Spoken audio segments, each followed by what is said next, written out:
Hello and welcome to Still Got Legs, a Doctor Who Rewatch podcast brought to you by Another Happy Studios. I woke up late and forgot to write an introduction.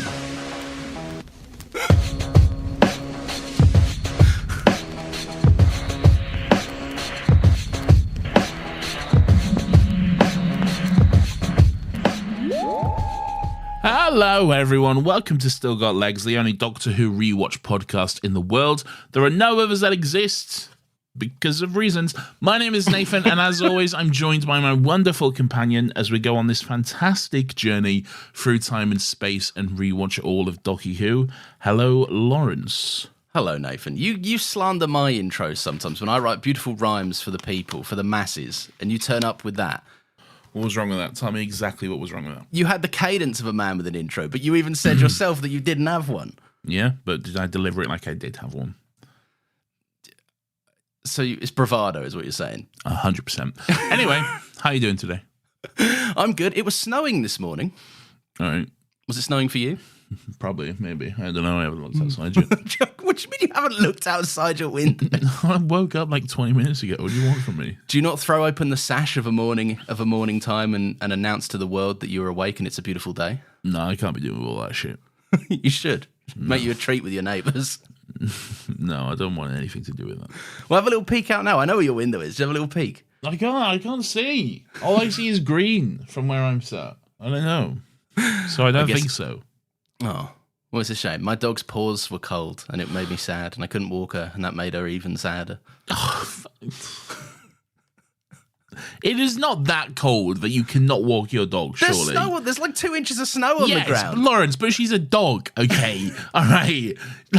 She doesn't like the cold. No, you fucking... It is not that cold that you cannot walk your dog. That's fucking insane. It is not like fucking minus 100 Arctic conditions. I have a short-haired dog, and vets agree unanimously that it is dangerous to take them out in below 0 degree weather. Which is it below 0 degree? I think it was like -2 this morning, yeah, when I was going to walk her. Well, I'm not going to disagree with a vet, but I think you mollycoddle your dog way too much. That's because she's my little princess. All right, great. How are you? How's your day been? It's been going for about 20 minutes, and most of that has been spent arguing with you about your weird technology hang-ups and stuff. I had my headphones in the wrong way or something. And it's been an issue that is causing us problems for over a year at this point, and all of it was stemmed because he had his headphones in the wrong fucking way. I'll be honest, I feel like this could have blown up way more. I feel like you've done quite well to be measured. Yeah. Considering we've probably lost a sum total of, I would say, about 5 hours of the last year. Yeah, probably. Yeah. To audio errors, yeah. But to you, that's absolutely fine. It's not an issue at all. Because look, I'm an optimist. I see it as fixed now going forward. You fucking infuriate me. But yeah, so that's what I've got going on. That's fair. What's Doctor Who? What we Doctor Who in today? You selfishly woke me up early. No, don't know if that's true. You did. No, you woke up late from a pre-agreed time. Well, look, that may be true, but... Are you stalling because you're pulling up the schedule? No, what schedule? To tell me what episode of Doctor Who this is. Oh, no, I already have that. It's season 8, episode 1, written by Stephen Moffat, directed by Ben Wheatley. Episode 105, maybe, of Still Got Legs and Doctor Who. It is, I haven't changed this, it says Time of the Doctor, but it is Deep Breath. It is the introduction of Peter Capaldi. Oh, we haven't had a nice post-regen episode in a long old while. Not since the 11th hour itself. Not since the 11th hour. Not since the time. No, not since the night of the Doctor. We discussed a regeneration episode, technically. That is true.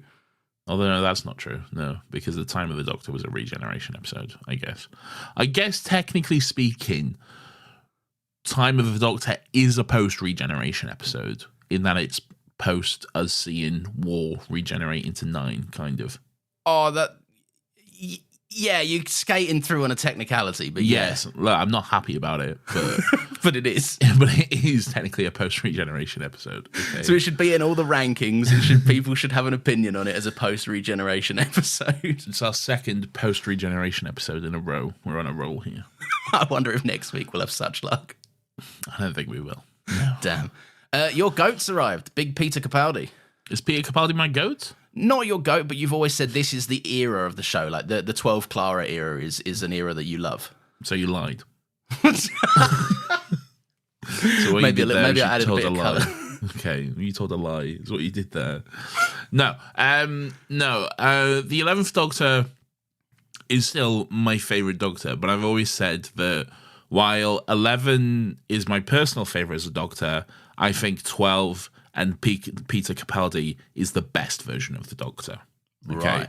Okay. I think in terms of the characterization as someone who gets it and is just down to the performance, I think Peter Capaldi is the best. So we're in for a lot of fun here.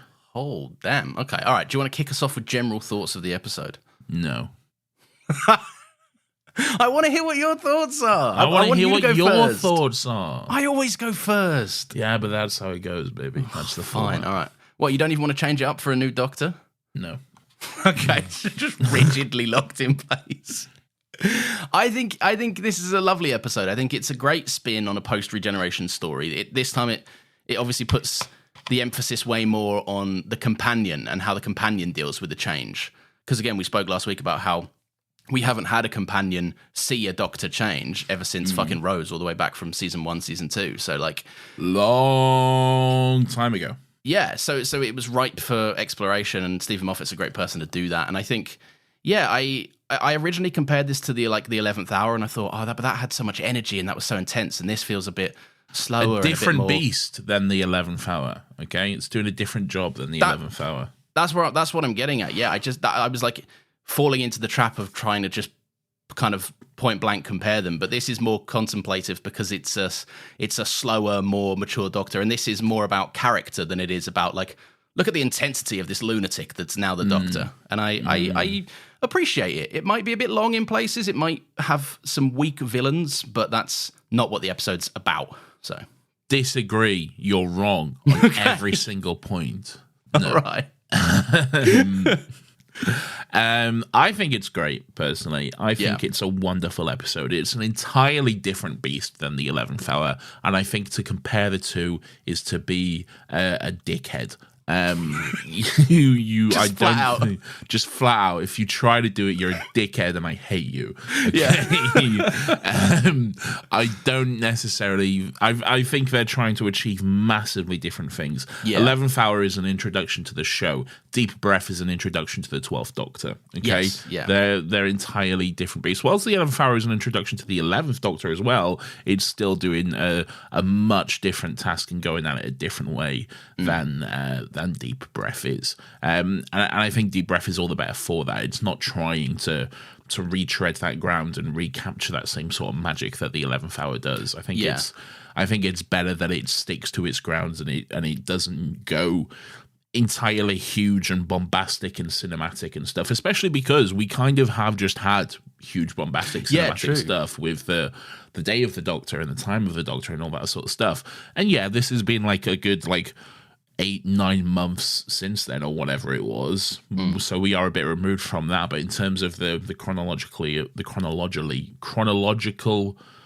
whatever that word is, of the show, then we are, we're following on immediately from that, really. So I think it works better for the show itself that it's stuck to its guns and it's gone for this more personal, more intimate story, really, which I think works for the better. Yeah. I think it's great on every level. Every level? Damn, okay. Yeah. Ooh. Show me a level. Clara. Great. The Doctor. Come on, man. What the fuck was you expecting? I'm easing you in. What did you expecting with that? Are you kidding me? Strax. Incredible, all right? The dinosaur. Incredible. Come on. Yeah. Oh, we'll get to the dinosaur in a minute. Right now. Yeah, right now. Right. It's literally the first fucking shot of the episode is a dinosaur. It does kick open the episode, but fucking I like the fact that they didn't try and, like you said, recapture the lightning in a bottle that was the 11th hour. This feels like to try and do the same thing twice, people would just go like, why are you trying to do that again? And also it would put Peter Capaldi in an unfair position because he's not 26 years old and he can't have the same intensity that Matt Smith has, but he has it. No, in a different way though. He gets about. He does. To be fair, he does get about. We'll talk about him throughout the episode. Dinosaurs, Nathan. Big dinosaurs. On a spaceship, No. What? No, not this time. No, but they do have a spaceship in them or something. Yeah. Yes, Spaceships in a dinosaur. Yes. So, again, you woke me up and I didn't have time to This is not true, by the way. But from what I remember, I have watched it this week, by the way. It was a few days ago, but I have watched it this week. I'm not just going bare off my memory of the episode altogether. So I remember that it opens up with the dinosaur in Victorian London. And it's like, oh, here's Victorian London. Here's Big Ben in the Thames. And it's like, oh, look at this, Victorian London. There's probably a sound effect going... You know, is that the Victorian chimes? Is it? Yeah. That's Big Ben, Large Benjamin. Oh, that was your. Oh, sorry, I didn't know that was your crude impression of Big Ben. Look, I'm no that little girl on This Morning. All right, no. But who amongst us is? Okay? Yeah, no. One can only dream of having the same vocal presence as she does. Exactly. Yeah, look, and then anyway, there's a dinosaur. There's a big old dinosaur. He's like, I'm a T-Rex. I'm in London. What's going on? I'm in the Thames. I've got my feet in the Thames. It's manky in there. Big old girl. You get it's cold, chilly lady. You get Vastra fucking what? I didn't say cold. I thought you said cold girl. No, I said big old girl. Oh. I mean, she's that as well. She's both things. All right. I like that Vastra's getting like childhood flashbacks. No spoilers. Where's Vastra? Vastra's here. Yeah, she shows up. This is Victorian London. She's about. Well, she shows up. She's cutting about being Sherlock Holmes and all of this. You know what she's about. She removes her veil. She does. She's like, what's up? I'm in my veil. All right. She corrects Jenny on calling the dinosaur a big old fella. It's a lady dinosaur. It is a lady dinosaur, yeah. Which I enjoyed. Jenny's seen the fossils, so she's like, I think I know what I'm talking about. And Vastra's like, mate, I was there. Also, these fossils, Jenny, you live in Victorian London, all right? The fossils you have seen have been about for about 4 days, okay? Like, you don't know shit, all right? Calm down. They haven't done the science on them. They haven't done the science. And also, they've done that weird thing where they have no idea what they look like because they just, like, they found the fossils and then they went, like, yeah, I reckon it looks exactly like that with a millimeter of skin wrapped around those bones. You know, like a weird fucking nightmare creature. Yeah. Know? No fat, no muscle tissue whatsoever. Just straight up fucking skin and bones. Well, they're just going off what the facts they have are, right? Like, you can't make them all big and hairy. We don't know. We do know. Oh, they were big and hairy, weren't they? I do know. I know. Yeah, because you've got an intense interest in dinosaurs. I know the truth. Okay, I was there. Were you clapping? You love a dinosaur in Doctor Who. I do love a dinosaur. It's great stuff. Yeah, I was clapping. Thank you for asking. It is always good stuff whenever a dinosaur shows up, and I feel like I'm being royally treated. So yeah, I'm having a good time. This is great. This is the kickstart of one of your favorite eras of the show. It's a new Doctor. It's a post-regen story, and you've got a dinosaur. We're just missing someone saying Doctor Who. Yes, although it does, we'll get into it, but it does lead into the sting with a fun little reference, which I also enjoy as well. So we'll discuss that in a second. But yeah, the dinosaur is like, I'm a dinosaur. I'm in London. What's going on? You know, and everyone on the Thames is like, fucking hell, it's a dinosaur. What is going on? And then this police officer's like, fucking hell, it's a dinosaur. What is going on? You know? Vastra's like... So to summarise, everyone thinks, fucking hell, it's a dinosaur. Basically, everyone thinks, fucking hell, it's a dinosaur. What's going on? Can anyone tell Nathan is missing some notes today? I've got a script. I'm fine. All right. Anyway, oh, is that what they say? Yeah, that's what they say. That's verbatim. Anyway, yeah... They're like, oh, look, it looks like it's choking. Maybe there's something lodged in its throat. And then the police officers are like, fucking, how did it get here? How could it time travel? And then Vastra says, maybe it was something it ate. Bit of fun. And then the old girl spits up the TARDIS. She fucking throws the TARDIS out of its gob. And then that lands with a bit of a thud, all covered in like slime and saliva. And I love a fucked up TARDIS. You know this about me. Yeah. Very gross. It's gross. It's fucking. It's slippery and wet and disgusting.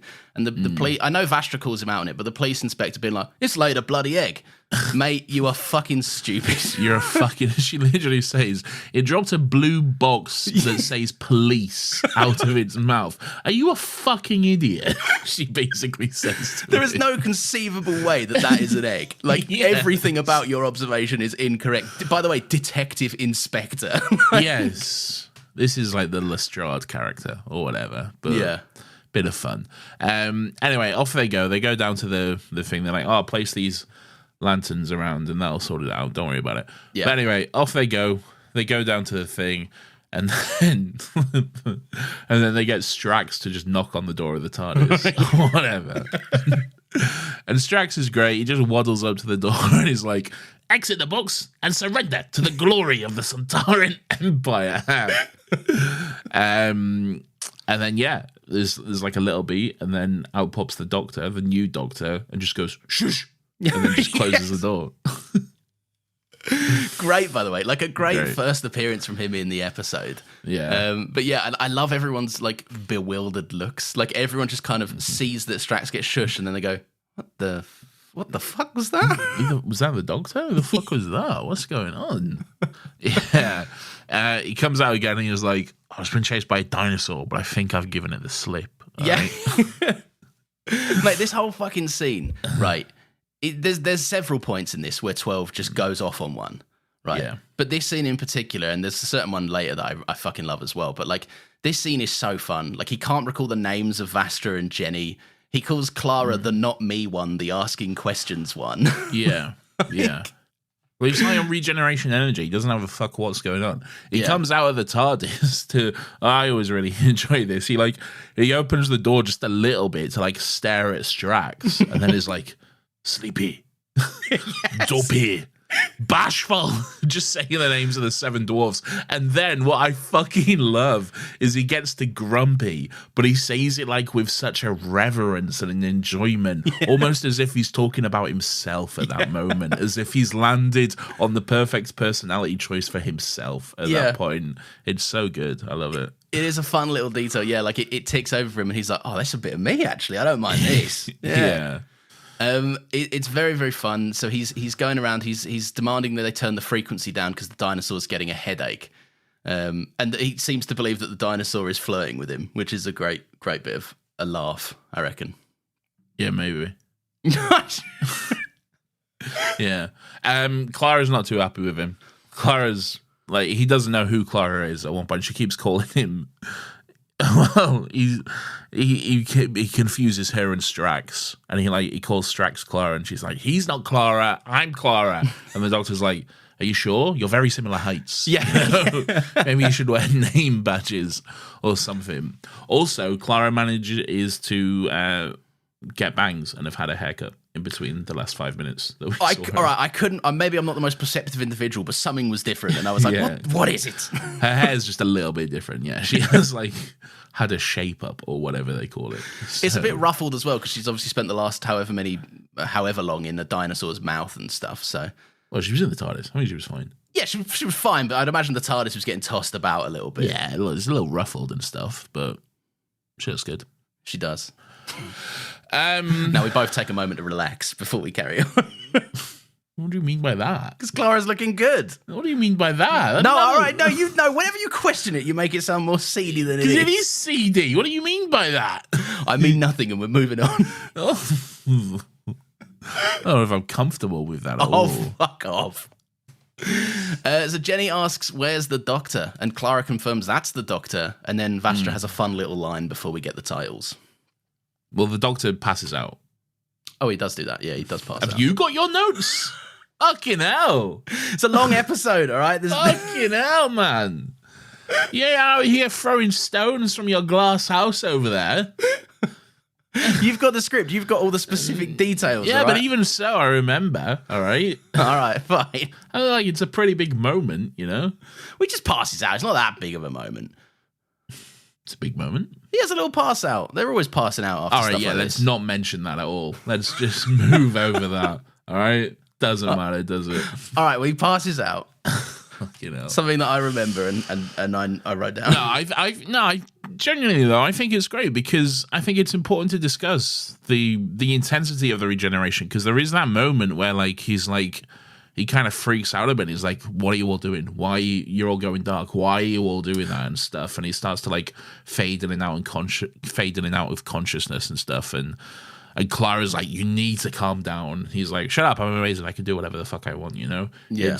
I think it's interesting, and I think it's really good stuff. No, it is interesting. I like that there's this element of we spoke last week about how he maybe doesn't get as long of a post regeneration scene as Matt Smith does from the End of Time Part 2, but this is kind of an extension of that where he's just he gets to go off the wire a little bit, completely insane. It's one of them fun moments I'd imagine as an actor, right?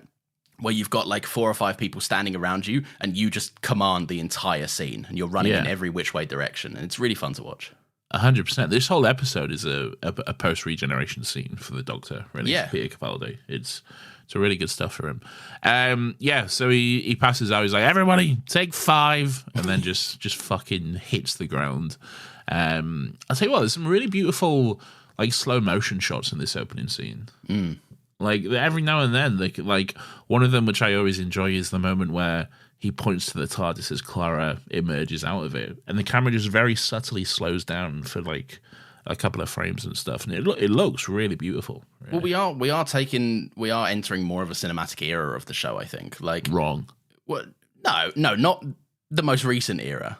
Wrong. But how is it wrong? I don't know. I'm just disagreeing with you for fun. Great. Well, no, it definitely is entering a more kind of cinematic era of the show. Like they take these moments. We first saw it come about in the 11th hour, so it's nice that they're again taking these kind of not even fairy tale moments, just these more kind of grounded, realistic moments to showcase. Like, oh, that probably fucked Clara up a little bit. She's had a day of it inside that TARDIS. Apparently, this director is someone.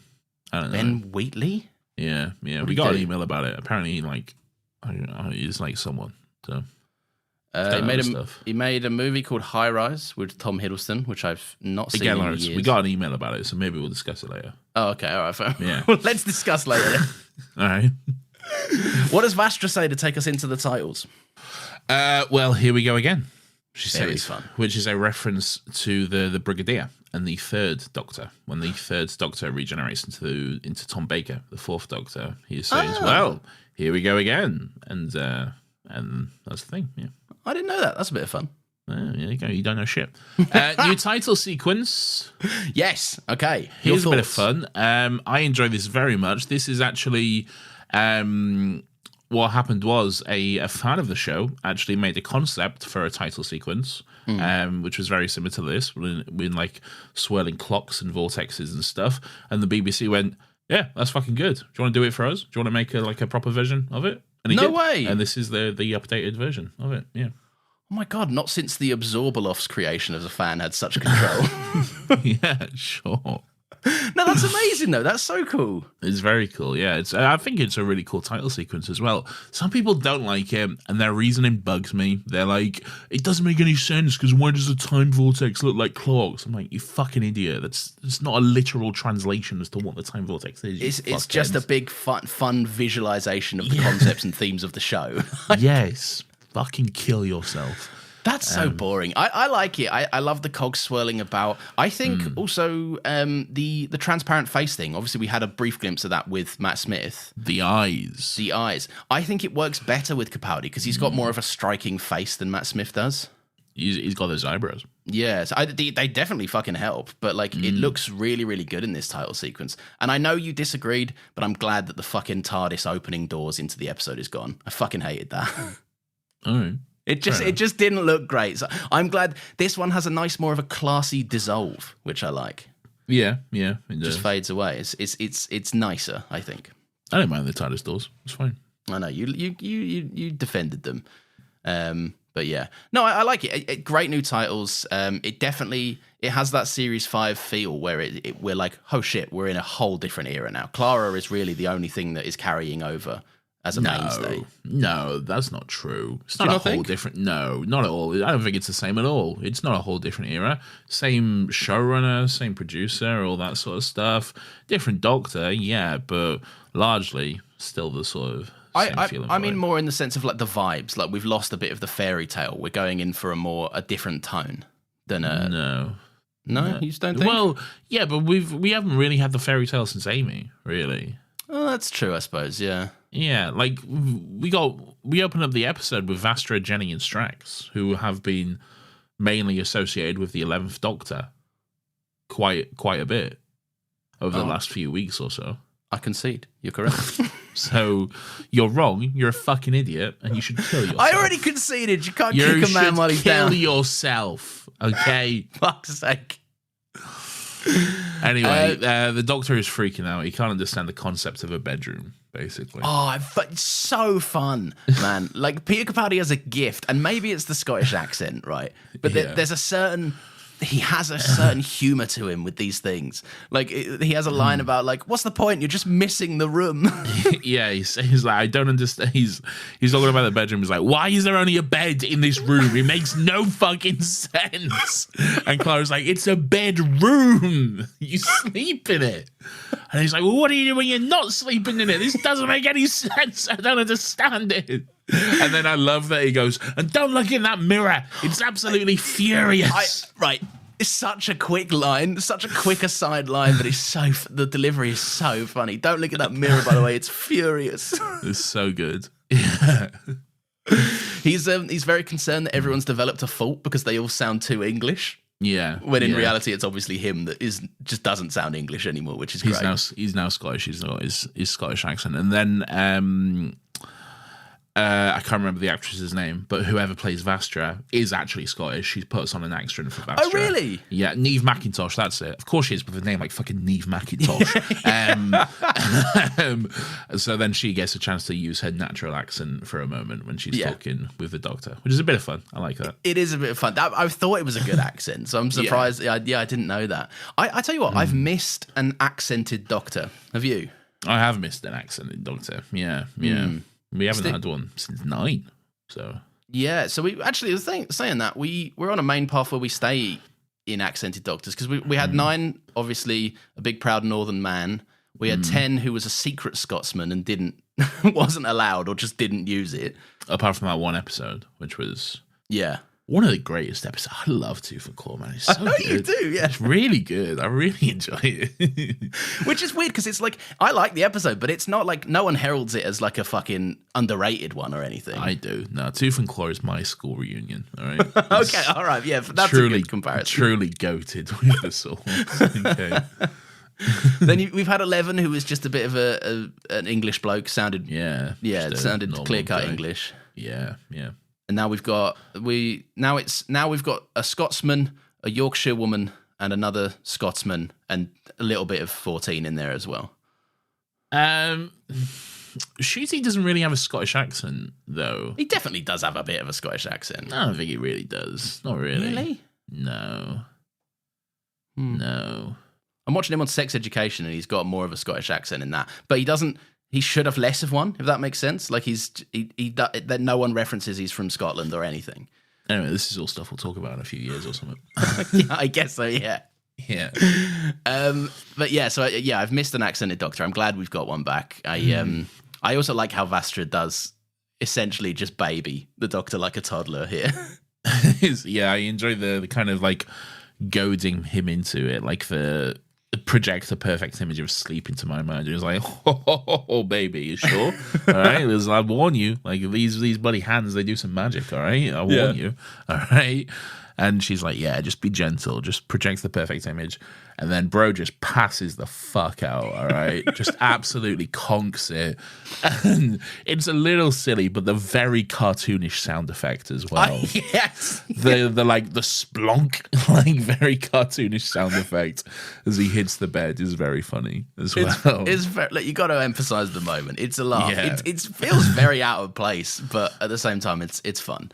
It's good stuff. Yeah. Well, you've got Vastra calling people apes, and Jenny's a bit like, oh no, she calls people monkeys. And Jenny's like, whoa, what the fuck? She says, I love monkeys. They're so funny. She says. Yeah. But I don't know if you know that, but I know that. You've got the lines. Yeah. But no, Jenny, she's corrected that men are monkeys, people are apes. Yes. Which I emphasised the wrong way round, but that's okay. Well done to you. Thank you. Yeah. So Clara's asking how they change him back into 11. Like, how do we fix the Doctor? Yes. Which is, I guess, a plot point that we will be discussing throughout the entire episode. A great central focus, I think. Pretty much, yeah. Clara says, how do we change him back? And then Vastra is like, I will be in my chamber, Jenny. Would you be kind enough to fetch my veil? And then Jenny's like, oh, well, we expecting strangers. What's Christmas Day, sir? No, we don't do that for Jenny. No, I know we don't. I know. Are we expecting strangers? And then Vastra hits her with, it would seem there's one already here. Oh. Passing judgment, are we? I didn't know Vastra was a shooter for the Doctor like this, to be fair.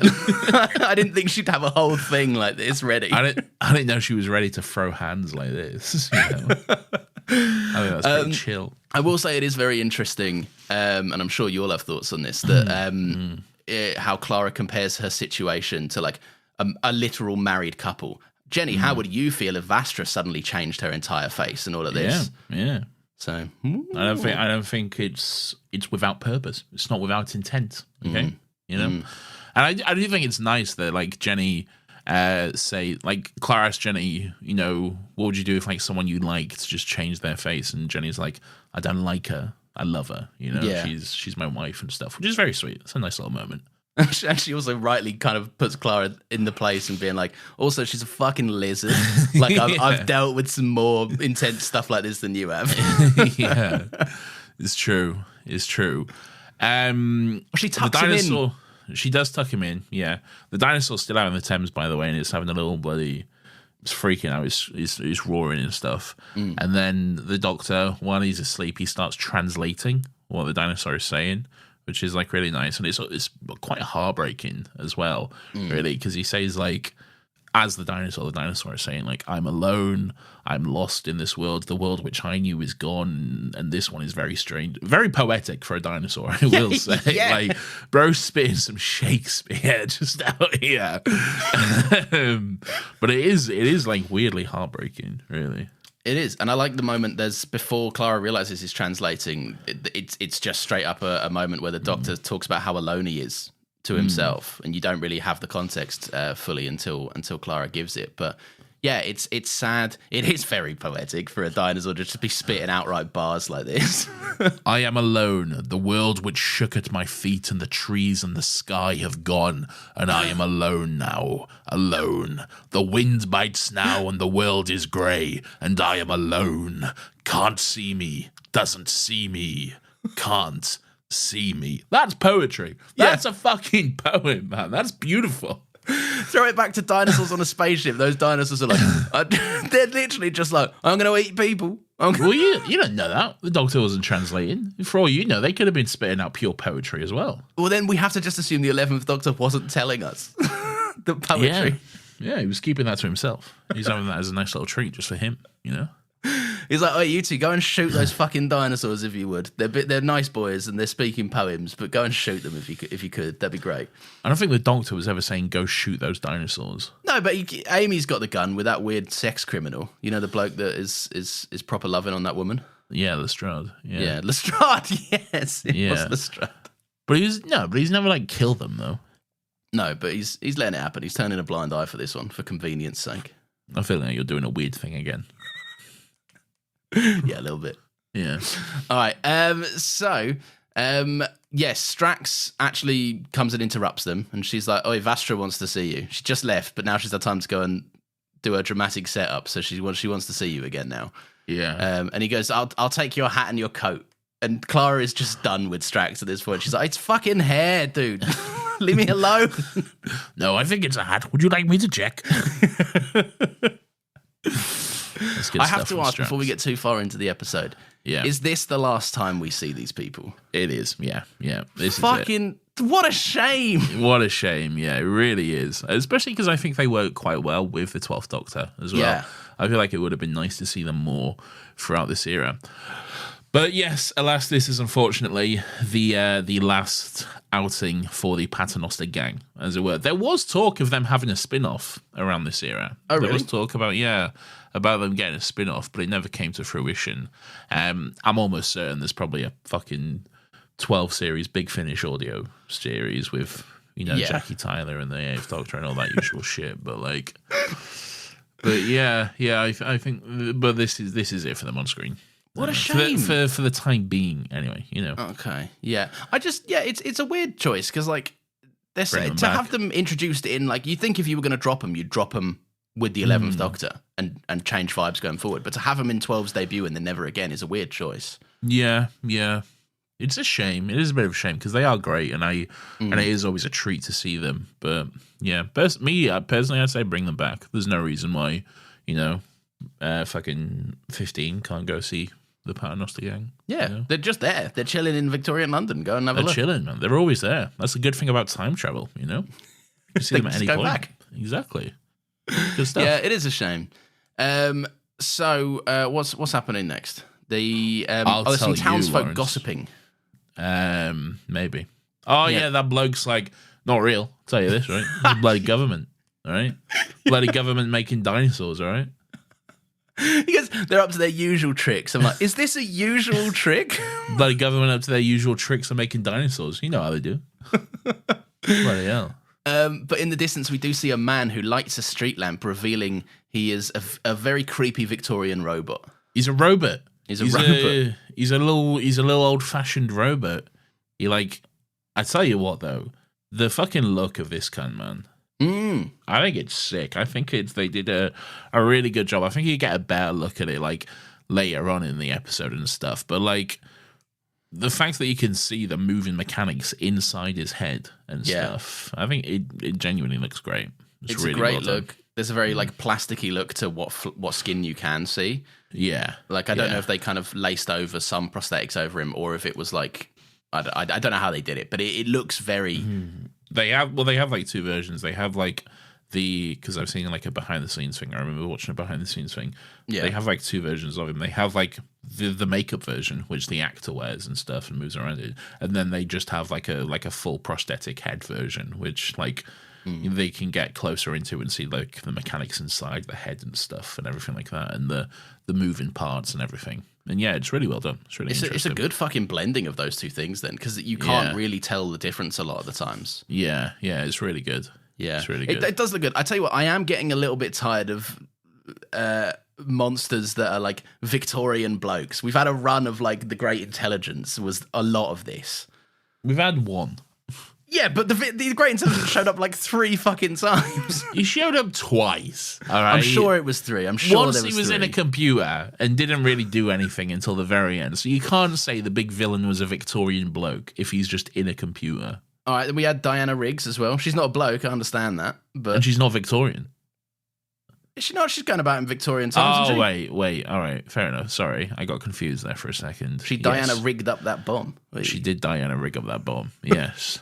Look, yeah. Well, what are you on? We got episodes in Victorian era. We got Jenny Vastra and Strax here. Okay. Yeah, that's the trade-off. It just has to. Exactly. If they're there, it has to be Victorian era, and it's fun. It's a bit of fun in Victorian times, you know. It is a bit of fun, I will say.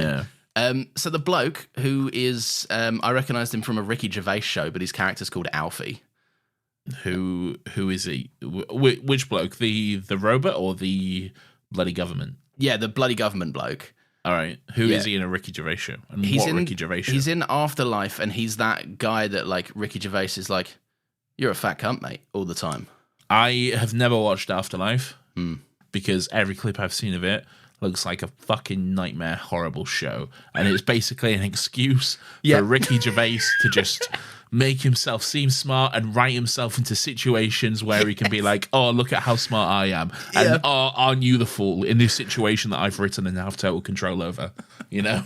It's the thing that got me, the thing that made me go like, because Ricky Gervais has made some good shows in the past, right? He has. Dog of a bloke, but he is absolute a talented writer. Dog of a bloke. The Office, great. Like, genuinely great show. Yeah. Yeah. Derek. Maybe not. There's some good stuff to Derek. Okay, but there's some Probo stuff in there's Derek. There's a lot of Probo stuff to Derek as well, but there is some good stuff to it. Yes. It is funny that in that show there's so many opportunities for Ricky. He writes in the most ridiculous things. Like someone's like he's trying to deal with death or something, and someone goes, I believe in God, and he goes, do you? Well, then you're a fucking... And then it's like a fight. You know what it will be as well. Oh, God. All right, Ricky. Well, actually, the burden of proof is on you, and I'm an atheist. I'm like, cool, man. Well done, Ricky. We get it, all right? Fucking hell, you don't believe in God, all right? Neither do I, but fucking hell, man. Come on. When it's your whole personality, it starts... Afterlife does exist as a show, as just this massive fucking stroking ego session for him. Anything he does now is that. That's all he fucking is. Ricky is 100% the type of cunt to just like go to a church and be like, tell me why God exists. Yes. Then, like, brother, you came here. Yeah. He arrives like, prove it to me. And everyone's like, we don't know you. Yeah. You don't have to be here. Go away, man. Anyway, no one tag him. He'll see it. He'll find it. He'll fucking find it himself. He's the type of cunt who just searches his name on Twitter. That's what I think he does. I think he spends all day long 100%. Searching his name. He does. Yeah. And then if anyone has the mildest criticism of him, he'll like quote tweet them and say, well, I'm actually rich, actually. Yeah. Like, all right. Yeah. Good for you, I guess, Ricky. He has the two standards. He'll go like, well, I'm rich and actually you're a snowflake. So yeah. Oh, you fucking got us. Well done, Ricky. And also, like, he won't ever have the courtesy of, like, doing anything privately. He'll be like, here, my millions of followers. Destroy this person's life. Yeah. Anyway, fuck Ricky Gervais. Yeah, fuck Ricky Gervais. What a cunt. Anyway, his mate is here, though. That's the bloke that's like, the bloody dinosaurs or whatever. All right. And yeah, he reckons that the dinosaurs' necks aren't quite right, and the robot says he's got a good eye. I like this scene. This is a fun little exchange. He does have a good eye, and I'd love to hear more about these eyes after this little ad break. Okay. We're back from the ad break. What a wonderful time we all had. So he's got good eyes. He's got good eyes. And he's like, yeah, man, they're my gift. And he's like, fucking, I accept. I accept your gift. Very kind of you, man. He pulls out his little tweezers as well. Yes. Pulls out his tweezers. And he's like, I'll fucking have your gift. Here we go. I'll take this. Why not? Yeah, he looks great. That's when you get the reveal of his face and like you said, the inner cogs and all of the workings and stuff. It looks phenomenal. It looks very, very good. Stuff. Yeah, he's a good little robot. Well done to him. Yeah. Anyway, Vastra is fucking grilling Clara. She is. Yeah. What do you make of this scene? I enjoy this scene quite a lot. I think it's important to see Clara struggling with regeneration. Okay, yes, I think it's important to see how regeneration can affect not only the Doctor but the companion as well. Okay, and if you're a fucking idiot, all right, you might, Nathan's a big shooter in this episode. If you're a complete fucking idiot, all right, with no media comprehension at all, you might, have the wrong opinion that Clara should be completely fine with it because she's met other doctors, okay? Yeah. She's met all the doctors in a roundabout way, all right? Yeah. So you should be fine with it. But being friendly and polite with other versions of the Doctor, I think, is a very different thing to watching the man you have formed an attachment and a relationship with change completely for good as well, like he's never coming back, in front of you. I think those are two very different things, and I think it makes complete fucking sense that she would be upset. I think she should be allowed to be upset and a little bit like it is wrong that she's upset. Like, it is like the idea that she wants the Doctor to change back and stuff, that is wrong, but that's also human, okay? Yeah. It's humans have flawed reactions to stuff, and I think to just accept her to be this, to expect her to be this, like, monolithic robot who doesn't feel anything and doesn't have any emotions and just blindly accepts it. And it's like, oh, that's fine. No worries then. I think that's wrong. I think that's so completely wrong. I think this makes it so much more interesting that she does have issues with it and she does need to come to accept it despite, what she knows about the Doctor and what she has seen with like his other versions and stuff. There is like a boring trend that I see some people talk about. Maybe it's just because I see it. It might not be a widespread thing at all, but I see it fairly often. That like anytime a character, not just in Doctor Who, but in general, like in movies and other TV shows, whenever they have a sort of a slightly problematic trait that is very exemplary of like just their human flaws. Yeah. People always reject it and go, that's wrong. And I'm like, oh yeah, you're right. The TV and the TV writers and the showrunner should, what they should do, what's a good idea is let's remove the drama. Yeah. Let's take out anything interesting. The example I always bring up, and I think I brought it up quite recently as well, is Captain America Civil War and fucking Tony Stark. And because it still annoys me so much when people are like, but you should recognize that it wasn't actually Bucky's fault. I'm like, if only there was a line. But if only he literally looks to the camera and says, I don't care, he killed my mum. Yeah. All right? Fucking, it makes complete sense, especially the type of cunt that Tony Stark is, all right? It makes complete sense that he'd like fucking still want to kill him after that. You just watched a video footage of him killing his parents, all right? That makes perfect sense that to just expect him to be like, oh no, that's fine actually. No worries, mate. Yeah, should we go have tea? Yeah. Anyone that feels that like Clara is necessarily like in the wrong here and is like, I don't think there's many people that do, but like anyone that has an issue with how the show presents it, like imagine you come home from, I don't know, work one day, you live with your mum, right? And your mum is just a different mum, right? And your mum looks at you and is like, hello, son or daughter or whatever, like, I'm your mum. Yeah. And they are your mum, but they're not your old mum. And like, just fucking put yourself in that head perspective for a second. Like, it's a difficult thing to grapple with. Of course, Clara would. And I actually think I'm glad the show's doing it because that's one of my criticisms that I think Rose brushes over 9 to 10 quite quickly. It's a bit more ego driven. It's a bit more, from memory at least, like if you'll still have me, I'd like to still be here. Rose did have some issues. She had some issues, yeah. Rose very much... although, actually, there was...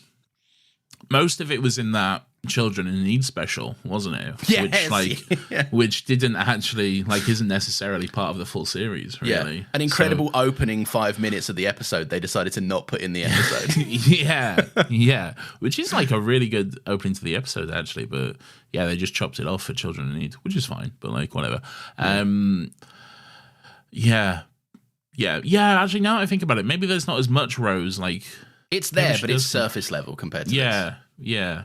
This, I feel like, does it much better. And I feel like the fact that she does know about regeneration and she does know the deal with the different doctors and everything like that, and she spent time with the 10th Doctor and the War Doctor and all that kind of stuff, I think that makes it even better. That makes it more interesting, the fact that she has spent those times and understands the concept of regeneration and is still struggling with it. I think it's so beautifully flawed and human, and I think it's great. It's the idea that, there's a level of hypocrisy to it, not intentional and not malicious in intent at all, but, there is this level of she understands it, and when it happens to, when she can see other doctors, she spent, like you said, a considerable amount of time with Warren 10 a couple of weeks ago, right? That's fine, but now that it's affected her, it's different.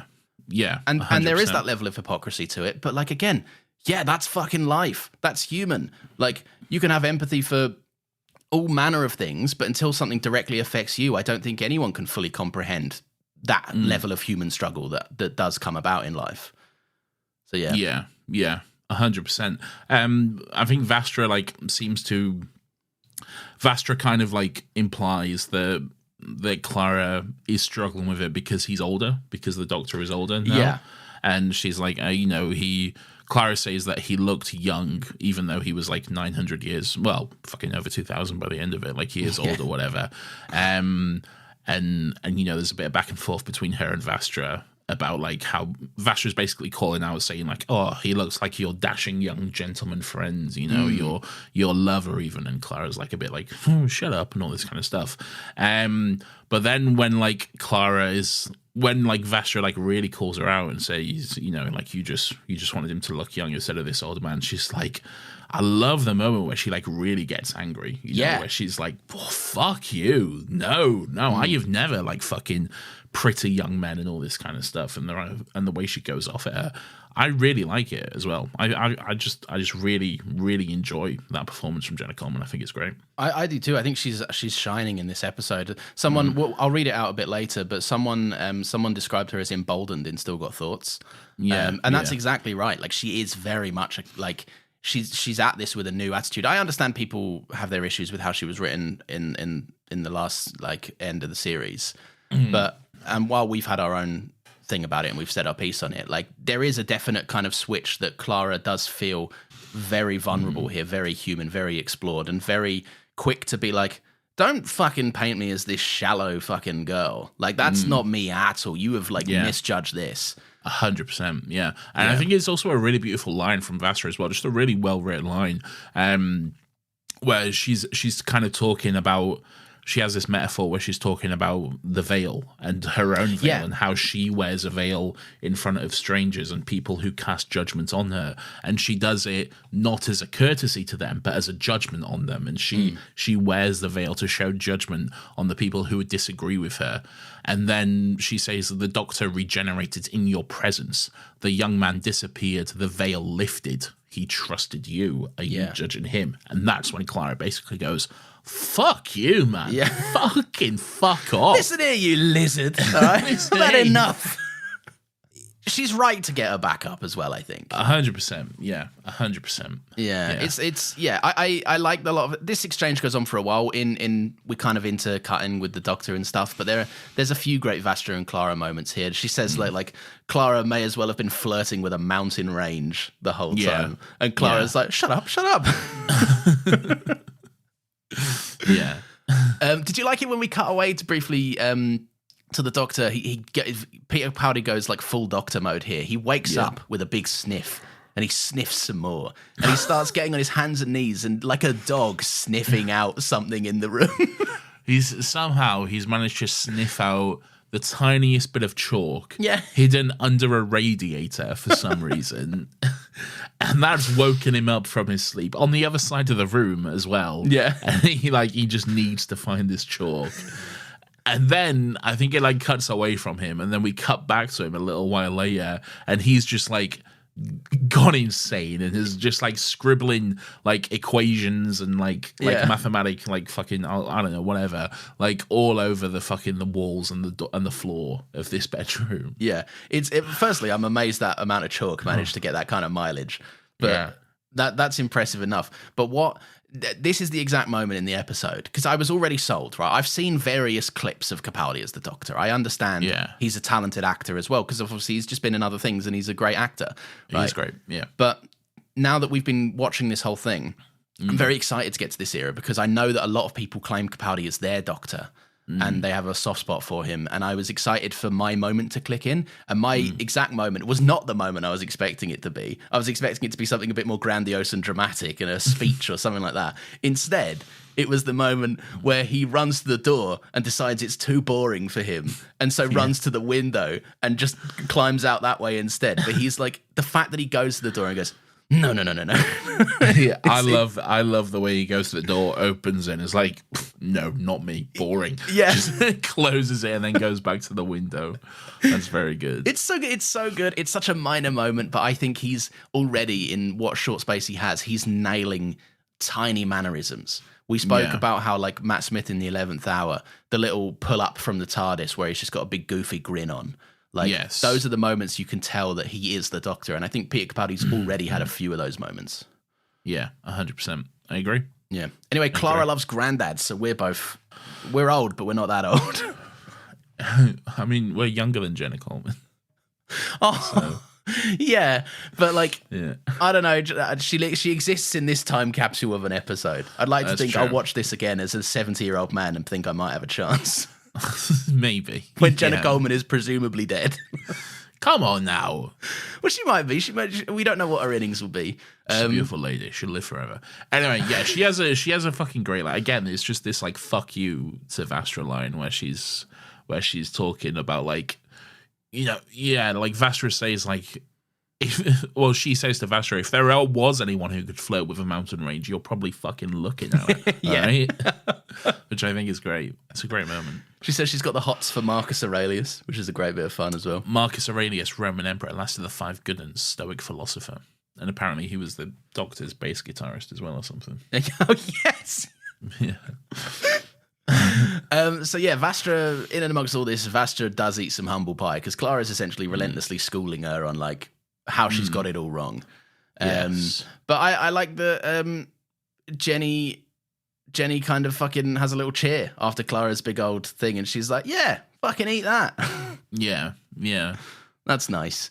And what she say? She has a line or something about the taking the veil off when she stopped seeing it. What was that? That was lovely. No, Clara asks her, when did you stop wearing your veil? Because she's just suddenly noticed that Vastra's no longer wearing a veil, and Vastra just says, when you stopped seeing it.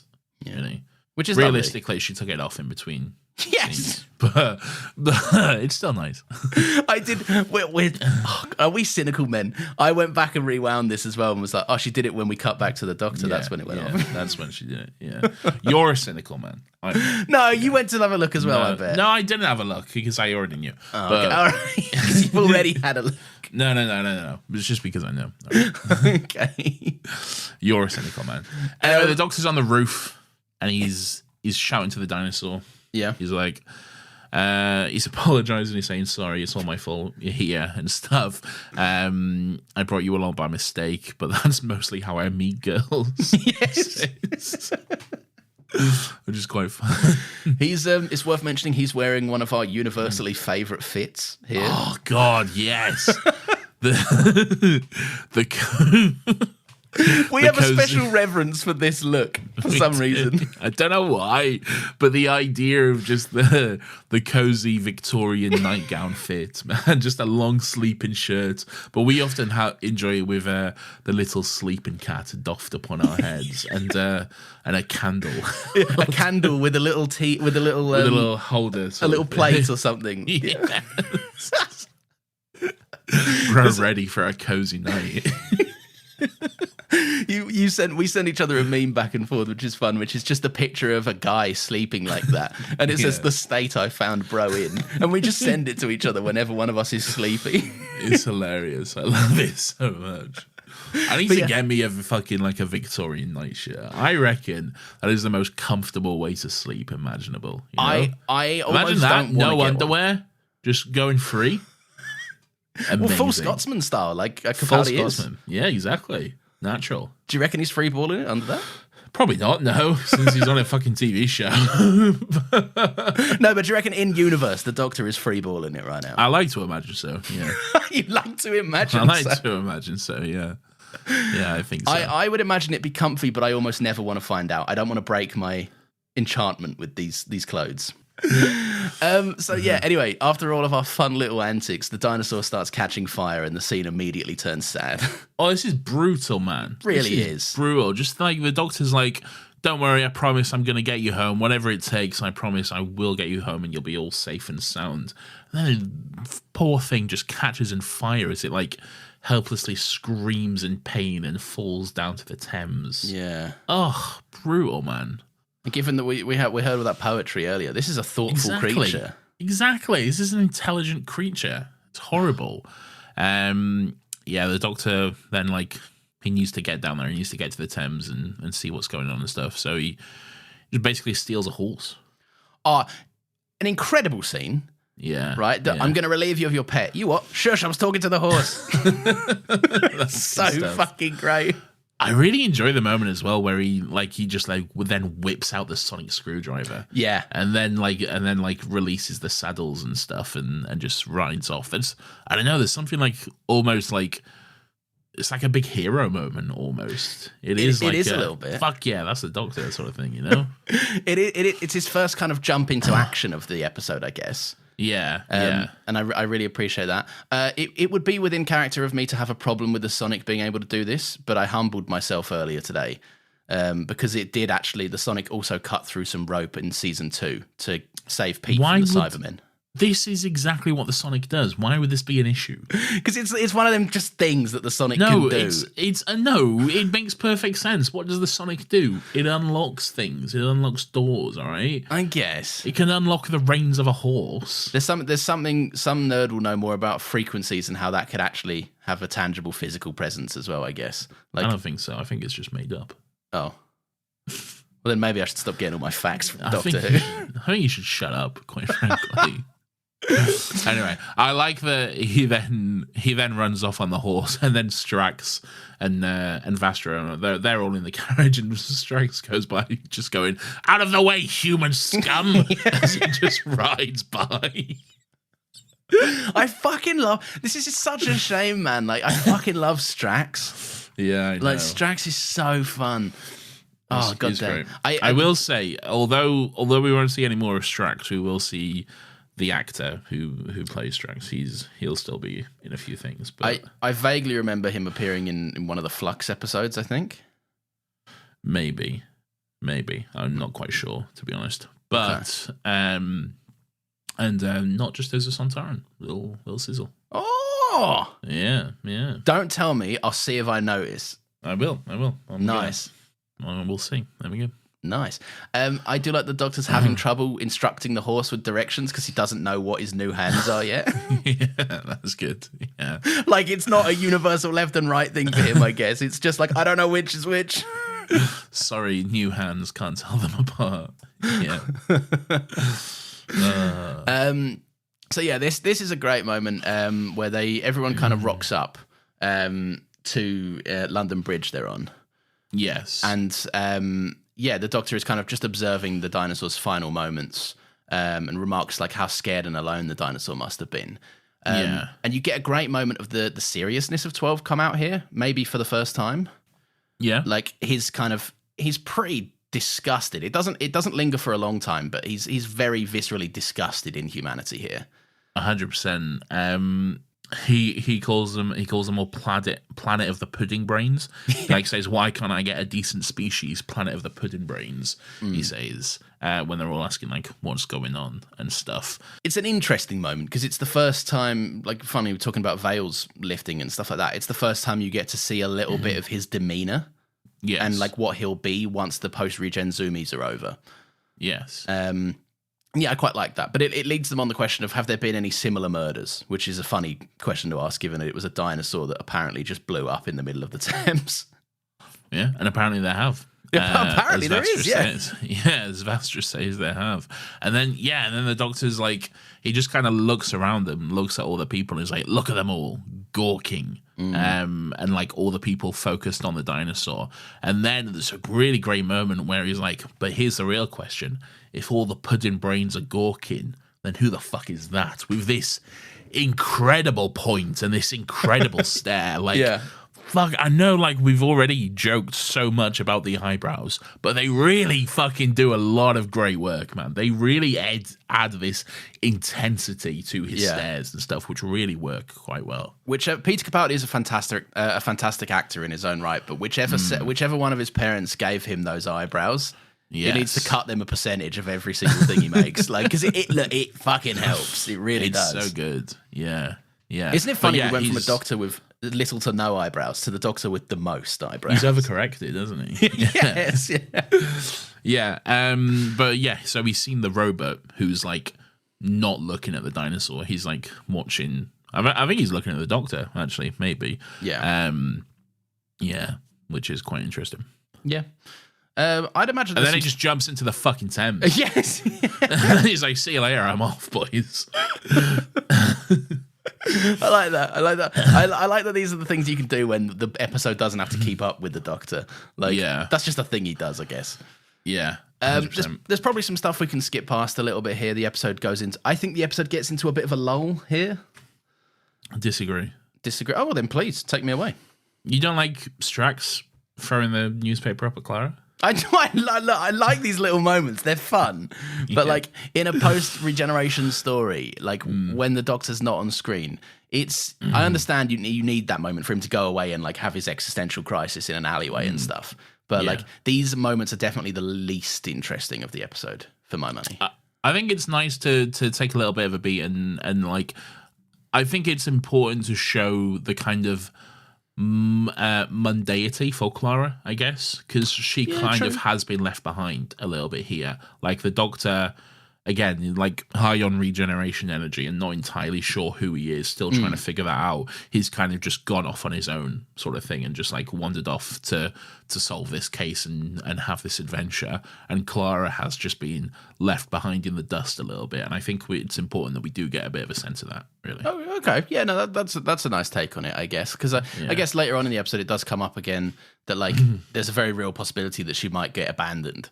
And that, funnily enough, that happens a few times. But yeah, no, I see what you mean. I like her interactions with Strax. I like the kind of day-to-day stuff there where she's like, Strax says something like, "Oh, you look better," and then she steps into the light. And he's like, "Oh, never mind, you're actually still fuck ugly." That's so good, man. Yes, like she's dressed in a Victorian fit, looking very good, I will say. Yeah, and then he's like, "Oh, Miss Clara, you're looking much better." And then she steps in and goes, "Oh, never mind, trick of the light." So good. He gives her a mop bucket water. Yeah, I was just going to say. And then he's like, "Would you like some water?" She's like, "Oh, that'd be lovely. Yes, please." And he just puts the mop bucket on the table. And he's like, "Well, drink up." I fucking love Strax, man. He's great. He's so fun. It's just that I love. I don't know if we spoke about this before, but I like very literal characters. It's why it's the reason why Drax in Guardians of the Galaxy is always so funny. 100%, yeah. Just characters that have no understanding of their social setting whatsoever. Yeah, it's very funny. It's just very funny. He does well. Is this the horny Steven strikes again scene? Oh, why? What? Clara's seeing muscular young men. Yeah. What could be sport? I wonder what that could be. Sex. Are these Clara's previous conquests, or is this something that's just going on in what she's thinking about? Oh, he's just thinking about horny men or something. I don't know. Nice. I don't really know, to be honest. Strax does a scan of her chest area, and there's a good moment where you don't see what he's seeing until he's like, "Nice spine," or whatever. You kind of see it. You see like little bones and stuff. Oh no, but like it you don't see for a second. Like the joke is that he's like, "Whoa," because he's pointed at her chest, and then it's revealed that it's the spine he's commenting on. I've never seen it as that. Really? No, never. I guess I just because I don't necessarily see Strax as like a sexual being like that, really. No, but I see Stephen Moffat as a sexual being like that. Oh, I see Stephen Moffat, but no, for Strax though, no, that doesn't work. Fair enough. No. I thought it was more of just like a gag for the audience, not a gag of like Strax is horny. But... No, I don't think so. I think you're wrong. Okay, all right, fair enough.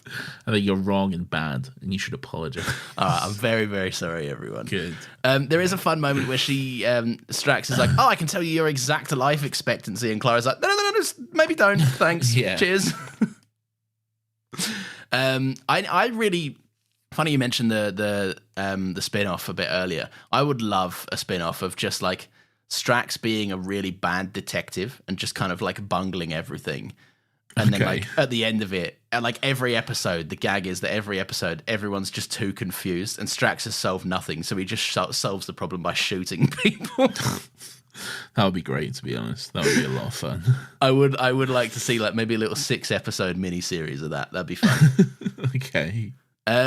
So Strax reckons the Doctor's probably likely dead, leaving Clara to kind of reckon with the fact she might just be stuck here forever. I love the line. By now, he's almost certainly had his throat cut by the violent paw. Yeah. He's like, "You mustn't worry, my boy." Oh, he's amazing. Strax is not a man of the people. Strax has wealth, clearly. I think it's Dan Starkey, the actor for Strax, and he doesn't get enough praise, I think. He does such a good job. Some of the funniest line deliveries of the show's entire run. So fucking good. Hilarious. Yeah. So this is a phenomenal scene with 12 going through the bins and that poor bloke who just kind of gets taken under his wing. There's a poor homeless bloke who just happens to be in the alleyway, and because the Doctor doesn't have anyone else, he's just become the companion for this scene, I guess. I do like there's several moments where the guy starts to back away and the doctor like just comes and brings him under and brings him closer and stuff. Yeah, I really like though the moment of vulnerability from the doctor where he's like bitey, and he's like the air it's wet and it's bitey because he's cold and he's been in the Thames and stuff. And I don't know, there's just a nice moment of vulnerability where you can see a bit of the frailness of him because he is a little bit older and stuff. So it's kind of nice that they don't necessarily shy away from that, I think. No, it's absolutely nice. I think the episode deals with firstly, I think everyone was interested in seeing what an older Doctor would look like. Because we've had some young boys. Christopher Eccleston, not as young as the other two, but I wouldn't call him an old man by any stretch. No, not at all. No. But yeah, Matt and David were definitely more so in their prime than previous Doctors have been, and I think I like how the episode reckons with the age. The fact that Clara is so kind of adamantly against the fact that like I don't have a fucking problem with his age, man, but then at the same time they don't try and make him fucking do everything that Matt tried to do with the intensity of the 11th hour, and his performance is more character focused than physical. And I don't know, I think they pay close attention to his age and they handle it very nicely. Yeah. For a more experienced gentleman, you might say. I think I might be wrong. I'm just trying to look it up now. But I think we might have gone from the youngest actor to play the Doctor to the oldest at the time of when they first started, anyway. A lot of people say William Hartnell, but he was actually he was a middle-aged man who looked fucking hella old because it was the 60s. It was the 60s and people looked a lot older than they were. People looked fucking horrible. But I think Peter Capaldi was about the same age as William Hartnell. Okay, so William Hartnell was 55 years, 9 months when he started filming Doctor Who. I know this is and be Peter close. Capaldi was 55 years and 5 months. Oh my God.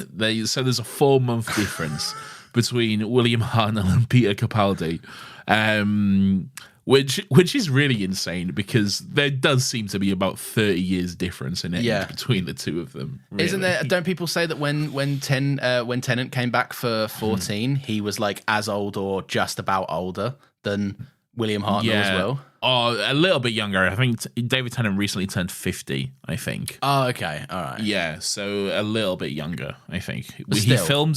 I think he filmed that, that Children in Need special with the Dalek and Davros thing. I think he filmed that on his 50th birthday. I think. Nice. Okay, cool. Yeah. I think so. I might be wrong. I like that little special. We'll talk about that little special in time. I like that special. Let me look up his age. He's 53 now, so that would make sense. Yeah. That would check out, yeah. Yeah. Huh.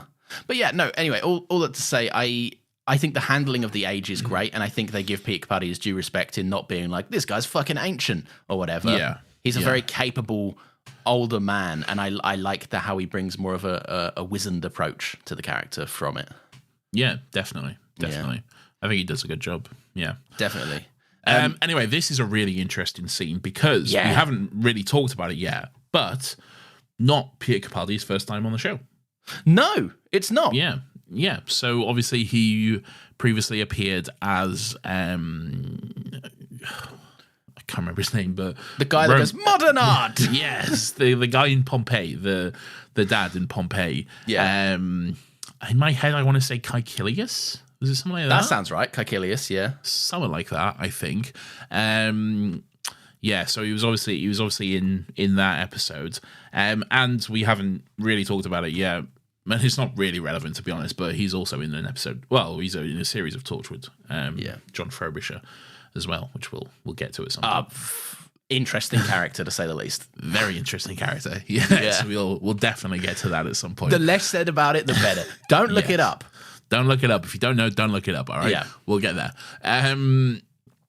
Yes. So Peter Capaldi has appeared before, and it was kind of like a bit of a joke running up to this series. Like, oh, he's already been in the show. How are they gonna explain this? Are they just gonna ignore it? Are they gonna lean into it? What are they gonna do? And it's very interesting to see them just in the first episode do lean into it a little bit. And to see the Doctor being like, I recognize this face, where does this face come from? Who frowned me this face? Yeah, who frowned me this face, he says, and talking to the other person, like, I think I know this face. Do you know this face? Have you seen it? Like, I think I know it and stuff. And it's really interesting to see those seeds start to form a little bit. This is why I've grown a serious appreciation for Stephen Moffat as a writer over his tenure as showrunner so far, right? And it's definitely helped by the fact that Russell is getting a second go around, and maybe I'm reevaluating some opinions. Yes. But no, I'm gaining a very deep appreciation for Stephen Moffat because he often doesn't take the easy way out. Like, it'd be so easy for a show to be like, yeah, we casted him. Like, it's a fucking different actor. Whatever, forget it. Who cares? First of all, I'm just going to pull you up because you just did my number one pet peeve. Okay? What's that? They cast him. Oh, no, don't. No, you're incorrect. All right, you're wrong, and you should know you're wrong. Okay? All right, that's fine, but that's pedantic. I know it is, but it pisses me off. Okay, it's cast, not casted. Okay, okay, fine.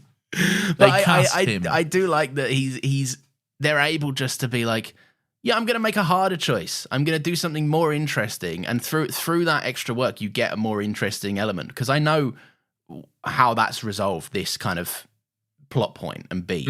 And we won't talk about it just yet, obviously, but... We won't talk about it for a while, spoiler alert. Oh, is it a while, is it? It's a while, not this series, yeah. Oh, wow. Okay, I didn't know that. Oh, fuck. I was like, oh, that must be next episode then. No. It's a while, which I think makes it even more interesting. The fact that they're like, yeah, let's wait, let's do this properly, you know? That's nice. But then even so, laying the groundwork for it here, like, that's an interesting thing to do. It's definitely the harder choice for a writer, and I love the fact that he doesn't shy away from doing that.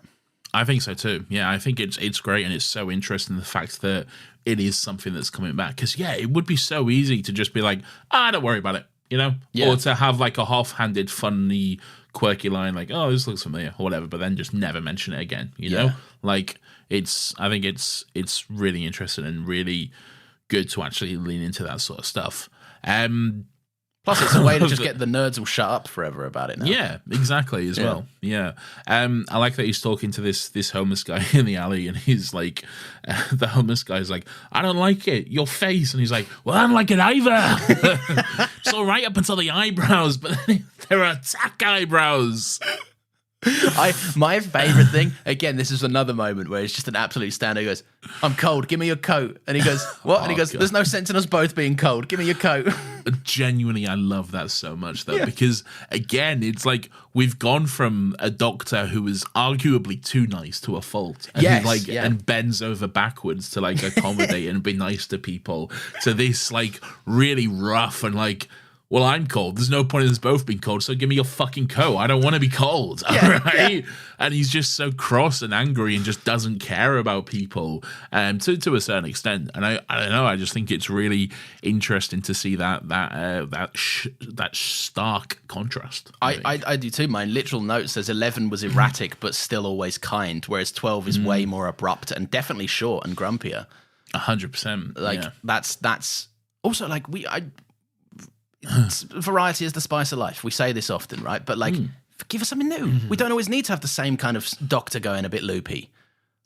Like, I'm fine with it. I'm fine with this. I like a different personality, and I'd imagine we're going to keep having that conversation throughout 12's run.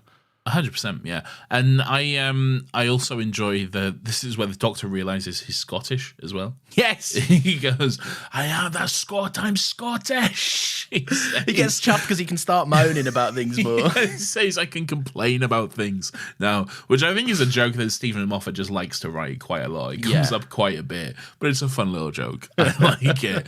And then there's one moment like, I think it's where he finds the newspaper and he sees something, and the homeless guy's like, oh, what does it mean or whatever, and he goes, I don't know, but I probably blame the English.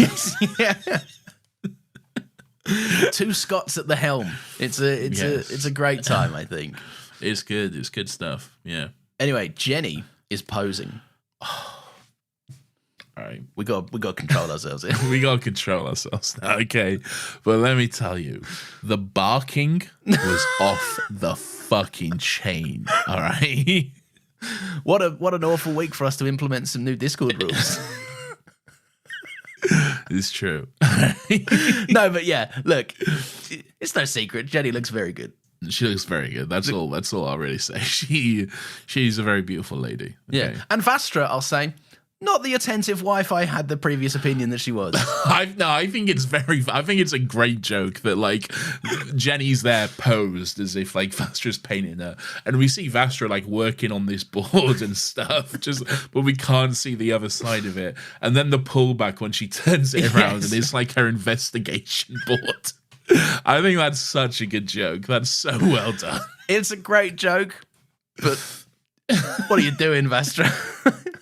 It's nice. She says she likes to have something pretty to look at while she works. Nice. It's cute, but it's another way of being like, I don't know. There's a few things with Vastra where she's like, I mean, earlier on we brushed over it a little bit, but like that's why we do the pretense of Jenny brings us tea. And Jenny's like, yeah, in private though, this is a bit of bullshit. Like, what the fuck? There is certainly a sort of like a hierarchy to their relationship, which is a little weird, I guess. But it is strange. That's what I'm saying. Jenny, I can treat you better than Vastra. Lawrence, you're married, all right? So's Vastra. She should know better. Yeah, but she's married to Jenny. You're not. I know. Unfortunately. I pray my wife never hears the sadness in my voice just then. I'll show her. I'll send it to her. No, just clip it and send it to her.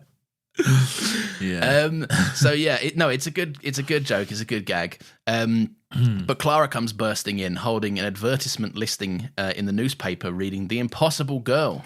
The Impossible Girl, you say? Which is obviously a message from the Doctor. They go back and forth a little bit about there's an invitation for lunch, but it says the other side. Like they'll see you on the other side. There's a nice bit back and forth. The other side of London, the other side of this regeneration, and Vastra suggests that like because she was fucking humbled to the nth degree earlier. Hey, Clara, you should know the Doctor, and if you know the Doctor, then this should make sense to you. And I love the reveal that Clara is just like, you guys are thinking deep into this, man. The Doctor does not have the attention span to do puzzles. I like that. I like that line. Yeah, she's talking about the Doctor doesn't do puzzles. Frankly, he doesn't have the attention span, which, especially when you think about it from Eleven's point of view, that makes perfect sense. Yeah, that man is not sitting down to do a fucking puzzle. All right. But yeah, so Clara takes this. She flips it around and finds a restaurant listing. And I like that. Again, it's just one of the moments. And I like that it happens in front of Vastra as well. It's just, Clara doesn't revel in it and she doesn't brag about it. But it is nice to be like, fuck you, I know him. Yeah, right, you were wrong. 100%. Yeah. Yeah, so that's nice. Anyway, the Doctor stinks.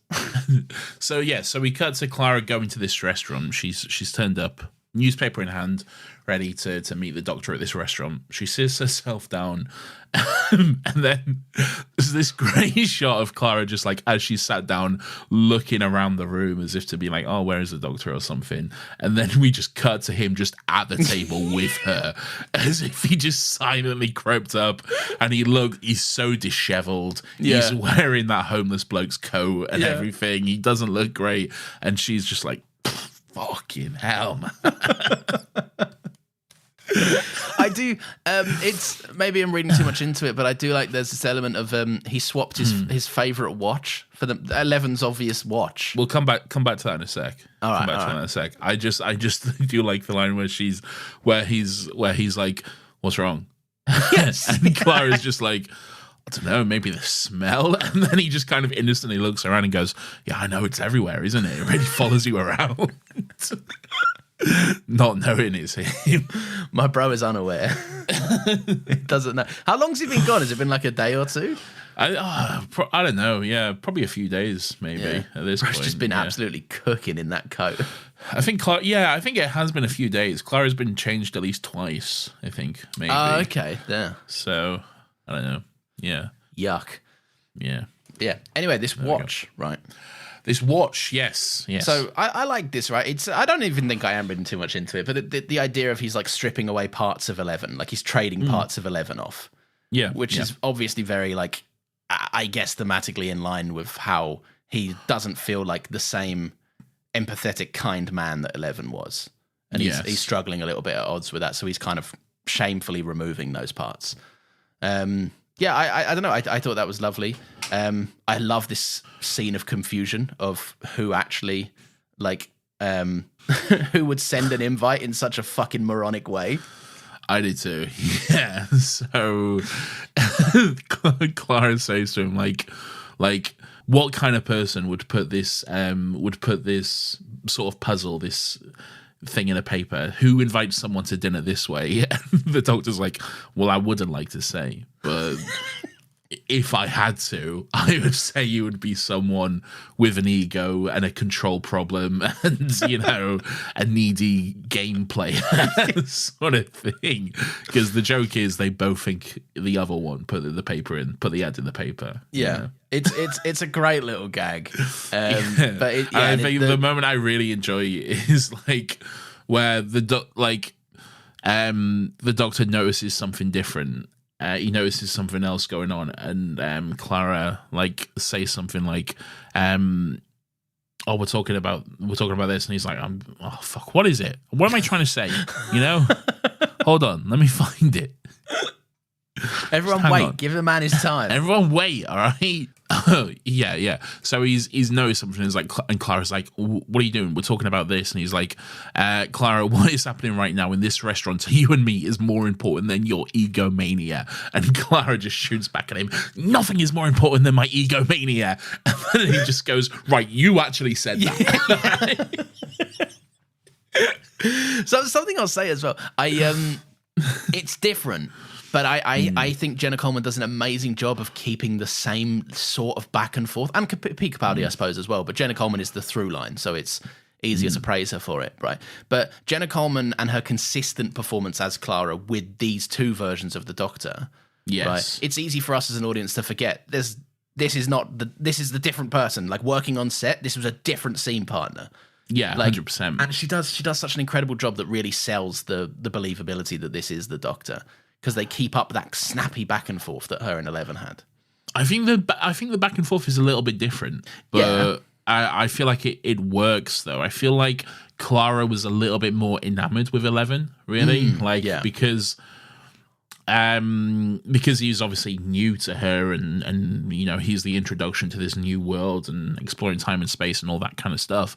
But with 12, it's a little bit more like don't get me wrong, like 11 and Clara had like a bit of snappy, argumentative back and forth. But I think with 12 and Clara, it's on another level, really. I think this like the almost bickering sort of thing. It works so well. I think they're both really good at it, really. Yeah, I would say I would categorize it, at least from what I've seen, as 11 and Clara is flirting. 12 and Clara, at this point at least, feels more old married couple. Which I think is I would still say two levels of a relationship that have a connection there and an attraction, definitely. But yeah.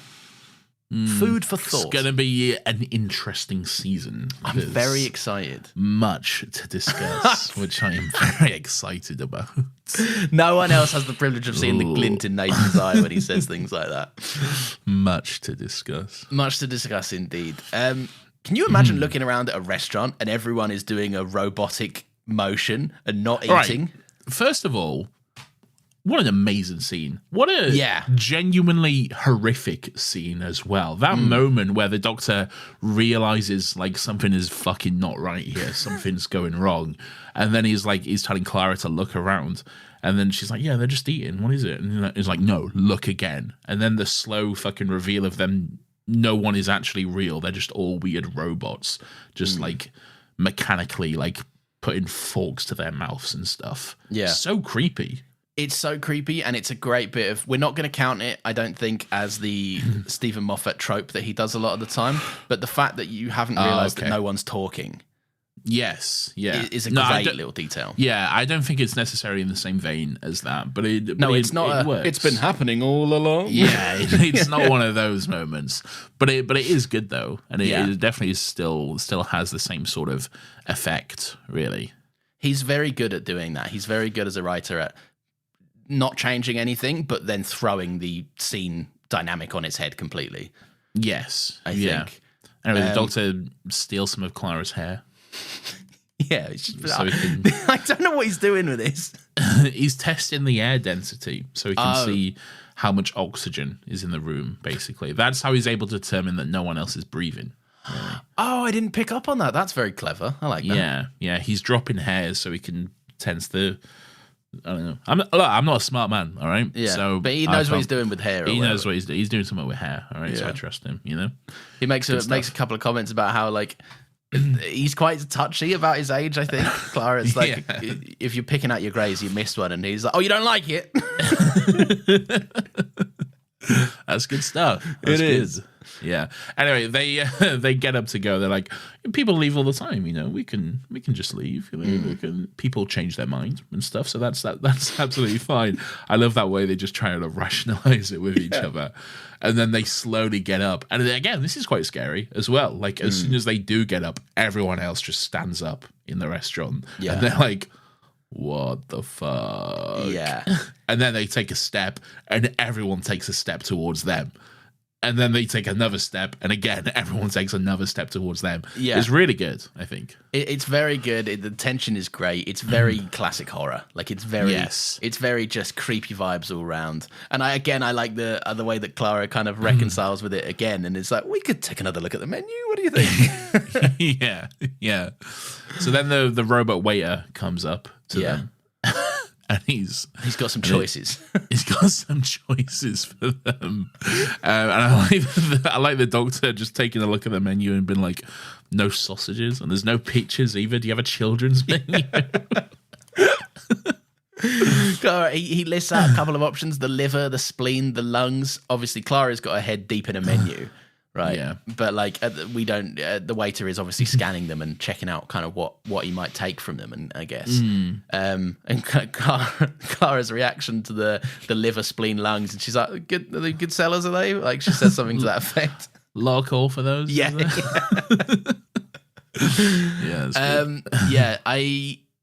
Anyway, the doctor takes a beat and then decides to rip off the robot's skin face and slaps it straight onto Clara's face. Insane. I love the fact that he hasn't gained any more social or people skills. No. If anything, he's probably lost some. Yes. Really. Yeah. Yeah, he rips the face off. And then I like it takes Clara a moment to realize as well. Yeah. Like she's just got the face on. She's like, oh, what's this? Yeah, what the fuck? Yeah. That's good. So they get their trapdoor. They go down into Big Evil Lair, basically. Big evil underground lair or something. Yeah. The doctor demands to speak to a manager, which I thought was a fun little joke because he's an old man now. I don't know if that's a joke. No, but you know, like the boomer behavior. Like, can I speak to a manager stuff? I don't know. I think you might be reading too much into that. Well, art is subjective to the viewer. All right, I laughed. Okay, that's true. That's true. I can't deny that. I do like the moment where they have a bit of back and forth about the screwdriver. And he's like, all right, just don't drop it. And she's like, I won't drop it. It's fine. It'll be fine. Yeah. So he throws it. She drops it. and then she tries to grab it. And he just says, it's times like this I miss Amy, he says. Which is sweet and funny at the same time. It's very sweet. It's very fun. I also like it. That was a massive issue for me in that often... Moffat, when we transitioned into season 5... It felt, I like that the show had a renewed sense of like purpose and pace and characters and themes, and everything felt new. But there was always that slight disappointment that we never ever really looked back. We never, the 11th Doctor never uttered the words Donna, Martha, or anything like that. So like, that was always a bit of a shame. So I like to hear a different Doctor acknowledging an older companion that they never really connected with. Is great. Yeah, I do too. It's just a nice through line. It's just it just helps to make you believe that they are the same person. You know, that continuity. I think it's important to have, and it's good. That's why, like, you know, it's a little bit different. But again, in that Children in Need special, I do like 14 saying half an hour ago I was this really brilliant woman or whatever and stuff. You know, it's just a nice little bit of continuity. I also think it's respectful of the older run as well. Like, I'd like 100%. To think of Karen Gillan turning on to watch who this new Doctor is after Matt and being like, cool. Oh, it's me. Yeah. It's me. Oh, she just had a baby, by the way. Congratulations. Amazing. Amazing. The little baby. A little Clementine, I believe it is. What a beautiful name for a little baby. So cute, man. That's so sweet. Shout out to her and her YouTuber husband. Yeah. Oh, yes. Yeah. For some reason in my head, I'm like, congrats her and Arthur Darvill. which is not the case. That is not the case. No, but no, it's the same thing as like in the 60th anniversaries. We won't talk about it in detail for anyone that's following along and hasn't checked them out. But there's a scene that I think a lot of people appreciated, especially in the last 60th special, where some names are. So I'm trying to be coy so you don't have to cut anything. All right. Okay. I think I know what you're talking about. Yeah. Is there a little show? I would say the scene is all right then. Yes. Okay. Yeah. All right. Get the little. Oh, I get what you're saying. Okay. Very good. But no, it's those kind of things I do think really does tie the show together from one era to the other, because it's obviously a constantly evolving and changing show by nature of the fucking central mechanic of the protagonist. Yeah. So it's good to have. Nice. I think it is. I can understand the appeal to be like, oh, we want to do our own thing and we want to establish this as like our era of the show and our time to do stuff. But I feel like there can be a danger of overcorrecting with that, and there can be a danger of just completely ignoring like why people love the show in the first place. Really, I feel like it is important to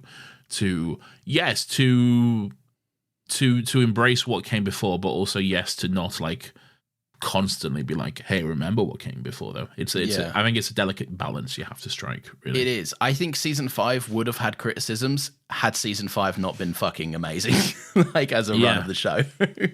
Yeah. I don't know. I'm kind of okay with it in season 5 because like we have 4 seasons of that. Exactly. Yeah, we had 4 seasons of that. I don't think we necessarily need to come out of that and then being like, oh, remember Donna? Remember Martha? Remember Rose? All this kind of stuff, you know? The 11th Doctor should have popped his head out the TARDIS and gone like, oh, I miss Donna. I miss Rose. Exactly. If he did, I'd have shot him in the face, all right? You know? Yeah. I think it's fine. No, it is. So yeah, the Sonic stuff is fun. Clara's like, why don't you just make one that doesn't fucking roll next time? Yes. And then she flicks it into his freshly regenerated cock and balls as well. Okay, well, that's a beautiful line. Doesn't she say like, or just make it voice activated, and then they both have a moment where they're just quiet, and then she goes, "It is voice activated." The way Peter Capaldi's jump back, I don't want to talk about it. So fucking good. It's good, yeah. So there's creepy dormant people all in the room. Yeah, they're all dormant and creepy. Yeah, including the robot bloke earlier, who's in like a little chair in the middle. He's recharging. He's plugged in. Bro's got his USB-C plugged in. It's just recharging. Bro's got his ports filled. He's getting the juice. I'll unplug him and plug my phone in instead. You don't mind, yeah? I'm on 15%. Yeah. Come on, mate. You've had the charger all day. What percentage is Bro on? All right. So this is the Doctor comments. This is not a normal cyborg. This is not a man turned robot. It's a robot attempting to turn himself into a man piece by piece. Fun little spin. I would argue the end result is the same thing. It's a half robot, half man. But wait, what? Because the Doctor says it's not the typical cyborg, which is a human being turning into a slightly more mechanical, robotic version of the human being. Yes. It's something else. It's a robot who wants to turn himself human. Those are different things. They go in the opposite way. They go in the opposite way, but where we meet this robot, which is slap bang in the middle, it's the same thing. But that's why we meet it. But the end goal is different, though. Yeah, and I suppose where the ending goes with a certain degree of defying of protocol. Gravity. Yeah. Yeah, and that. Well, no. No. Very much. But yeah, it doesn't defy. Yeah. Very much obeys. Cynthia Ervo, he is not. But yeah, no, it's a fun little concept. But the hands shoot up in the air whilst charging and makes everyone kind of go, oh fuck, this guy's alive, or whatever. Yeah, maybe.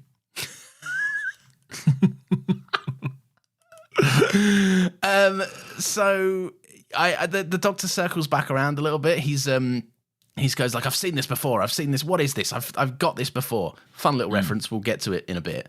We will get to it, yeah. But I do like, he's like, this is fucking familiar, man. What is this? I do like that. They're like, kind of like, they have an escape route. They're about to leave and stuff. They're on their way out. Clara's like down the hallway, and then he's like about to walk out when he stops himself. And he's like, "Oh, this seems really familiar. I'm like, where the fuck have we done this before? Have I been through this? Have I done something similar?" And you can see it's like really eating away at his brain. Like it's something he can't quite clutch, which is annoying him. And then Clara's like, because of this, Clara's had to come back and get him and like shove him through the door, which then leaves her trapped on the other side as the door closes, unfortunately. Yeah. So this is a brutal moment, really. This caught me off guard. I wasn't expecting this, I'll be honest. Yeah. So there's a moment where like the doors have closed, there's a door now separating them, and the robots are starting to wake up, basically. They're all starting to wake up and see what's going on. And then Clara's like, "Sonic the door, open it and stuff." And he's like, he takes the moment and then starts doing it. He's like, "No, there's no time. Sorry, I need to go." And that is like pretty brutal. And then she's like, "All right, well, give me the Sonic then, and then I'll fucking catch you up." And then he just goes, "No, I might need it. Sorry." And then just runs off. Mate, that's the thing that got me, that I might need it. Yeah. Not even I do need it. It's just the insinuation that he might have to use it later, so he doesn't want to just get rid of it. Like, yeah, man. Fucking... What does he say? There's no point in them catching us both, he says, before he runs off and leaves her there. Which is, we were laughing about the coat. That's the same sentiment as the coat earlier. Yeah. Right? Yeah. And we're laughing about it, but this time, like, you realize, oh shit, this guy is efficient as a doctor. And it's not and cold. And it's not even that he just runs off. He then sonics the door so it does fully close. Yes. And then he leaves. As if like he's dooming her fate even more, really. He's sealing the door and then leaving, which is it's kind of fucked, man. It's very, very fucked. And I think there's a coldness to it that we hardly see with the Doctor. And I tell you what, if, in a post-regeneration episode, if you want to fucking grab my attention, this is the way to do it. Show me something that is so not the Doctor. Show me something different. Show me something that's just like... And I think it's great from Clara's perspective, because I think it really helps her story throughout this episode and her arc as well. Like she is struggling with the regeneration, and already she is struggling with this new Doctor and the fact that her Doctor has changed and all this sort of stuff. And then this happens to her, and you're surprised at the end of the episode when she's like, "I'm not sure about this, bro. This seems strange, I don't feel safe with you the way I felt safe before." Yeah, I think it's and look, we'll come to the resolution of this moment and stuff, but for this alone, it's definitely going to have a lasting effect. It's definitely going to be something that she would remember in that moment. You know? And as the episode goes, with the very elongated runtime, right? We've gone from 45 to I think 76 minutes. Maybe. It's a while. It's a while. It's about an hour and 20-ish, around that mark. Yeah. But it's a fucking... They get to sit in this choice for a while. They really do, as an audience, get you to think. Like, we spend a long time just with Clara trying to deal with it, and she does well, but she's out of her depth. And 100%. It's scary for this character that we know arguably better than we know the Doctor at this point. So it's a great kind of way to bring us into how Clara's feeling, I guess. Yeah, definitely. So I like this. She pretends to be a dormant woman. She has to hold her breath like the other robots are when they come over to inspect her.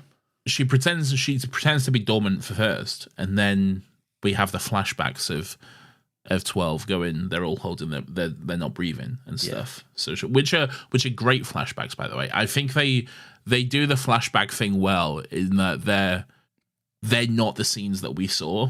I love talking about Doctor Who with you, right? Because you're right. This fucking sounds cringe, whatever, right? But like, it's the same thing. I love it when the show does stuff like this. Right? And instead of just showing us the scene, because that would be a lazy thing to do. Yeah, they instead show it this crash zoom on Peter Capaldi's face as he eyeballs the camera and goes, "How long can you hold your breath?" And it's like, oh! And it's a more intense version of it, and him barreling straight to the camera as well. It's I don't know. I really like it because they could just do the scene we saw before, put a filter over it or whatever, and be like, oh, it's a flashback into memory, whatever. Who cares? They could hit us with that sound effect, the whoosh sound effect. Exactly, and that would have been fine. It would have done the job. But just this extra touch, I don't know. It just makes it better. It just makes it more intense and dramatic, really, which I really like. No, I agree. It's one of them things. Maybe it's just because they had a higher budget for the episode, maybe more shoot time. But it's a nice detail like that just really makes it stand apart as a dramatic beat.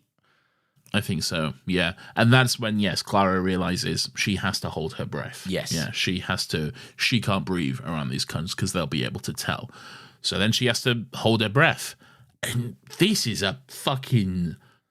It's difficult to watch because it feels like it goes on for fucking ages, doesn't it? Yeah, it Which really I suppose is the point of it. So you're supposed to get a sense of that, fucking and the fact that it doesn't end, she rounds a corner and you're like, oh fucking yes, girl, finally. But she rounds a corner into a hallway of more of these fucking cunts. Yes, and you're like, Jesus Christ, we're still going. The filmmaking here intense. is impressive, right? Because of the fact that they already got you on strings. Clara's already on the back foot. You're in your brain. You're still processing. Hey, the doctor was just really a big bitch. What the fuck? So you're already fucked from that. Then you hope Clara makes it out okay. Then she turns a corner and you're like, like you say, finally. Oh, yes. No, maybe not.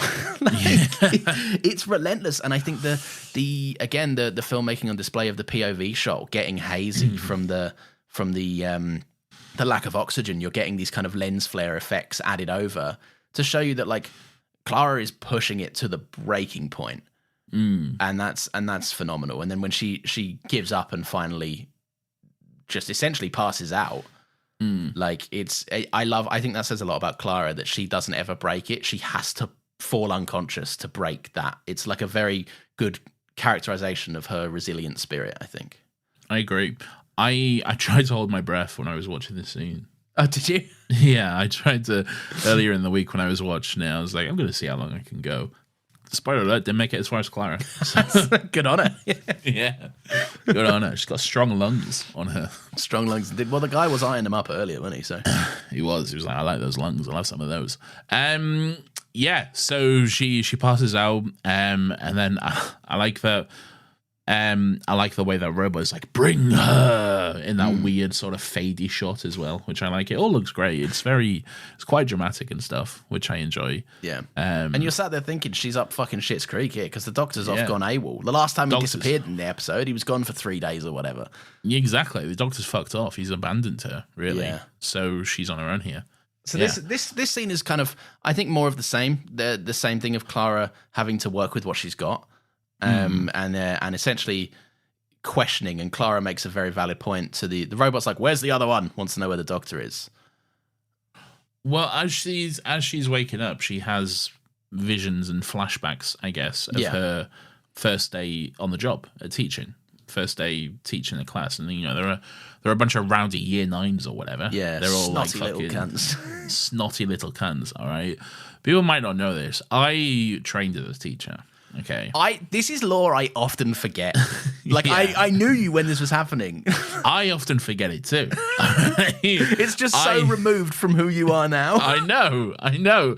I trained to be a teacher. All right. And this was my worst fucking nightmare. Yeah. All right. Yeah. I was up at night. All right. We'd been like, what the fuck do I do? Yeah. Because once you've pretty much exhausted all your resources and been like, I'll give you detention, I'll fucking take you to, there's only so much you can do. And if they're like, yeah, go on then. I'm like, as year 9s do as well. Yes, exactly. As cocky year 9s with nothing to lose, really do. You're like, what the fuck can you do, man?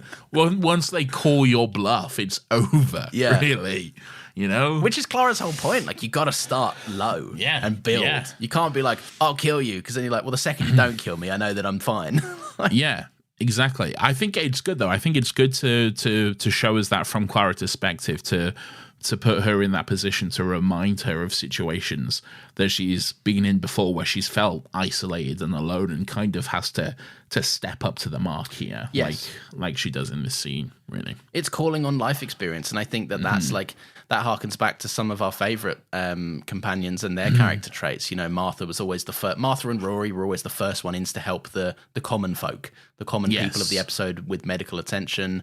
Like Donna was always the first to be like, hey, I took a look at the fucking, like, this from a logical, administrative point of view, and shit's not adding up. Like, this, it's great when you see people use their day-to-day skills in such larger-than-life scenarios. Rose was always talking to the working class girls, which I enjoyed. Yeah, I laughed because I thought you were going to say she was always doing her gymnastics. Because of that bronze medal we know she got. She does have that bronze medal. And good for her. Good for her, indeed. Yeah. But yeah, no, that's also true. Yeah, Rose was always connecting to people on that level, which was nice. But yeah, so this is a great scene. It's a very, very great scene. The bones of it goes on a bit, but the bones of it is essentially, you can't threaten me. Once you've already said you've killed me and then you don't kill me, you can't threaten me. You got nothing to work with it. Exactly. Yeah. We've already called the bluff. So what is there left to do? Really? Fucking great performance from Jenna Coleman, by the way. Really good. Yeah. Yeah, just this, like, I like it that, like, often Hollywood and this is not Hollywood, but you know what I mean, like the industry of TV and film as a whole, they misunderstand when people say that they want strong female characters. Yeah. Right? And they make female characters infallible gods, untouchables, that just feeds into the whole, oh, Mary Sue bollocks arguments, right? And if anything, does more harm than good. I love characters that are written like this, where we've spoken about Clara's flaws, but here she's not only strong and extremely capable, but she's also vulnerable. And there's there's the importance. And she says, like, I'm crying right now because I am fucking terrified of you, but I am not backing down. So, dude, we're going to be here all fucking night. I love that so much. Yeah. That moment where she's like, yeah, I'm scared. Like, yes, fuck yes. I love it. I think Jenna Coleman is so great. I think this is the series as well where she drops the Louise and she went as Jenna Coleman. Oh, really? Oh, because I remembered her as Jenna Louise Coleman. Yeah, she was credited as Jenna Louise Coleman in Series 7, but I think in this one she's credited as just Jenna Coleman. I've earned it. I've dropped the Louise. I've dropped it. Do you see my flowing deep breath? I've fucking nailed that shit. Drop the Louise. It's just Jenna Coleman is cleaner. Thank you, Justin Timberlake.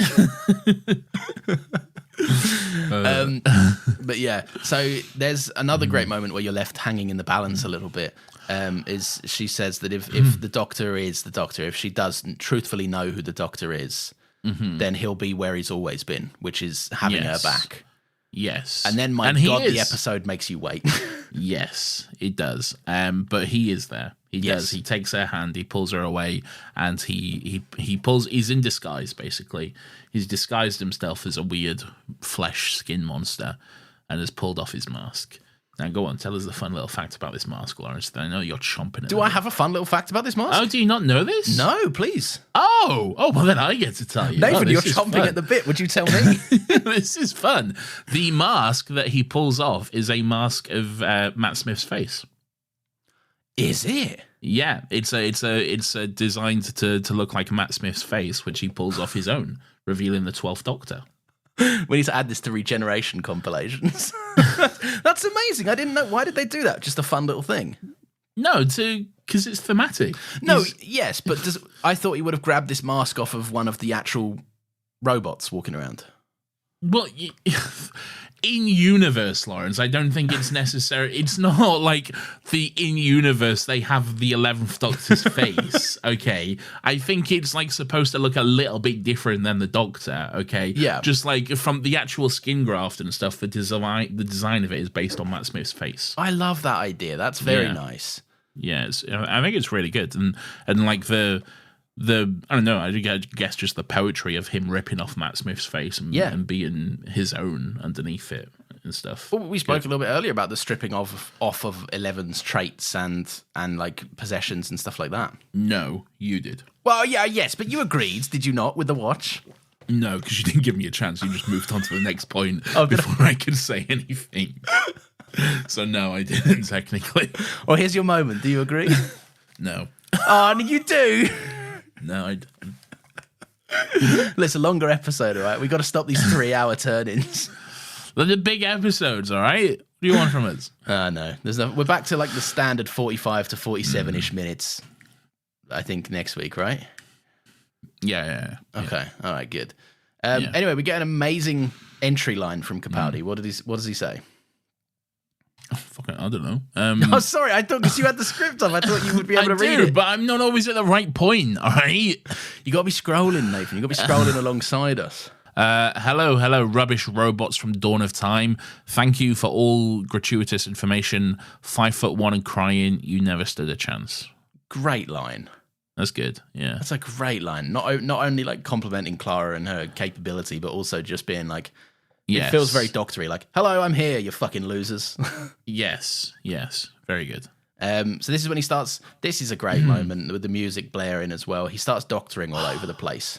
First of all, I've been waiting for fucking 2 years to talk about this. Yeah. I fucking love the 12th Doctor's theme. Yeah. Okay? Oh my God, my favourite. Hands down, my favorite theme of all. I love it's not as like loud and bombastic as I Am the Doctor. It's not as like dramatic and cinematic as that and the 10th Doctor's theme. It's like, it's more subtle. It really builds to a pace, which I really enjoy. It's so good. Builds is definitely the right word. And that's like in like fucking thematic conversation with this episode as a whole. He's built up to this moment to be the Doctor again. Like, 100%. And I'm sure from what I've heard of his arc, which I'm so annoyed that I know, but you know, such is doing a Doctor Who podcast show. You're a bitch. Yeah. No, but like I would imagine it ties in very much with his arc of sort of coming to terms with being a better man over time. Well, the theme is literally called "Am I a Good Man?" There you go. Okay. That's so Qui-Gon's noble end all over again. We'll see. All right. We'll see. We shall. So yeah, he starts doctoring all over the place. He's not sorry for abandoning her. She's brilliant on adrenaline, he says to her, which is great. Yes, yeah. Just 100%. One of them tone-deaf lines from him, but great. Yes. And he says to Clara, "Go on, then say it. Say the activation word or whatever." Yes. The Vastra and Jenny gave her, and she's like, "Oh, I don't want to say it." And then the Doctor just says, "Oh, I've guessed it already, haven't I?" And then they both just say, "Geronimo." Oh, come on, man. That's good stuff. It's that again, that through line, that continuity. Yes, you know? I enjoy it. It's a great fucking moment. I love how almost eye-rolly it feels for 12. Like, oh, fuck. Did I really use the parade? You know when you look at an old picture of yourself with a bad haircut and you're like, what was I thinking? I've never had a bad haircut, but yeah. You've got a nice new good haircut. You do. We already talked about that, though. Yeah. So that's fine. So if you want to hear more about Nathan's haircut, go to last week. But no, it's great. Vastra and Jenny come in twirling elegantly while Strax just drops like a sack of shit onto the floor. Well, they both come down like, twirling elegantly. And then Vastra, I guess, emanating Strax, says, remain still and lay down your weapons in the name of the British Empire rather than the Sontaran Empire, which is good stuff. And then, Strax just fall down flat on his face. Which is very fun. It is very fun. There's a fun moment where they go. Vastra says like, "We've called the police," and Clara's quite impressed and she's like, "Why have we never called the police? We should call the police way more than we call the police." I don't know if you should, but all right. No, maybe especially not in modern day. But like at least Lestrade of his day or whatever is trying to help out a little bit here. I mean, as best as he can. He's not doing a great job. No, really. We'll get to it in a second. He's really not doing anything really. Yeah. So the robot summons more robots, and now they've all got little knife appliances in their hands or whatever. Yeah. There's a great line from the Doctor where the main robot's like, "I want to get to the promised land," and the Doctor goes, "You're millions of years old. It's time you find out there isn't one." Yeah. Which is just a great line. But the Doctor gets one banged to the floor. All right. He gets dropped. It's pretty crazy. Doesn't really though, does he? Well, he gets a bit dropped. He's fine. He gets back up immediately, but he does get dropped. Yeah, exactly. That's what I'm saying. He's fine, you know. What does he do? He jumps on the... Is this the bit where he jumps on the chair? Yeah, I think so. He jumps on the little chair thing and then goes back up to the restaurant. Yeah. And then I think he says something like, don't follow me or whatever, or something like that effect. And then you see the 12th Doctor just hanging off the bottom of the chair thing. I will follow you, actually. I will follow you. Actually, I'll do what I want. You know? Don't tell me what to do. Yeah. You robot. Yeah. Oh, yeah, that's it. He says, your friend is intelligent. He'll know better than to follow me. Cut to a shot of the 12th Doctor just hanging onto the chair following him. You know? Everything you've seen about this man, there's no part of him that wouldn't follow you. Yeah. Yeah. So, yeah, this is the Chief Inspector bloke, right? Useless. He arrives at the restaurant to just a slew of bodies on the floor. Yeah. And he's like, oh, bloody hell. Basically, he's got nothing to do. And then the other robot, the main robot arrives and is like, it's closed, or whatever he says. It's closed as his hand is basically like a gas lighter. Yeah. And he shoots a flame and they're all just start running, basically. What a day in central London police station, by the way. I know. Central London police station. All right. This show goes all about, all right? We're in whatever area of London we need to be in. Scotland Yard. I what a day for them. With dinosaurs, what with weird clockwork men with fucking flaming hands or whatever. So yeah. Anyway, the girl in the fireplace. No. Yeah, the doctor at the table. The doctor at the table. Yeah, that's where he starts speaking about the girl in the fireplace. He's offering him a drink and such. Yeah, he's offering him a drink, yeah. I realise those are two different things. Yeah, they are. I've summarised the scene because it's a long scene, to be fair. All right. But it's I don't know, it's a nice scene. I like 12 seems more cooked now. He seems a bit more complete after his regeneration zoom. I like that there's no real clear point that we get that sense. It's just kind of at one point he's fizzled out a little bit more so. Yeah. But yeah, the robot man, he's going about activating his little escape pod or whatever. And yeah, he says you can't patch up an escape pod with human remains. And the doctor that's when he starts thinking like, hang on, this seems really fucking familiar. Do you not like the drink moment? Well, I like the drink moment. I didn't think there was much to discuss, but do tell. I think there's loads to discuss. Oh, do tell. Yeah, I don't know. I really love the line. I've got a horrible feeling I'm going to have to kill you. I thought you might appreciate a drink first. I know I would. Oh, that is a good line, actually, yeah. Should have wrote that down. No, that's paying attention to the fucking episode, man. No, that is a good line. Well, we'll speak more about the Doctor's wavering moral compass in a moment, because I'm sure you have your theories, as do I. I mean, yeah, sure. But all right, whatever. Clearly, you're chomping at the bit to talk about the girl in the fireplace. I'm not even. I just think it's a good moment. I don't know if you remember during our episode on the girl in the fireplace, I told you there was a sequel to this episode coming up. All right. Oh my! I have vague memories of that, but I would no chance have remembered you saying that. Okay, well, I did. I told you there's a sequel to this episode to come down the line, and I didn't say any more than that. And here we are, a sequel of sorts to the girl in the fireplace. I like it. It's obviously a bit of a reused concept, but I quite like everything about it with the Doctor. Like, it's an episode where the villain's main goal is to try and repatch yourselves with various bits of humanity, and for that to come about in the debut story of a Doctor who doesn't feel that connected to his humanity is very interesting. I think it's very interesting. I like first of all, the clockwork droids are very interesting villains to use. Yeah. Okay, and they've only been used that one time so far. So why not bring them back? Why not? Bring back like another versions of them in a weird fucked up way where again they're like, trying to Frankenstein themselves into humanity and stuff. I think it's very interesting and really good to see. So I like all of that sort of stuff. I don't know if it necessarily works that this is the sister ship of the Madame de Pompadour. No. Because this is the Marie Antoinette, isn't it? This is the SS Marie Antoinette, the sister ship of the Madame de Pompadour.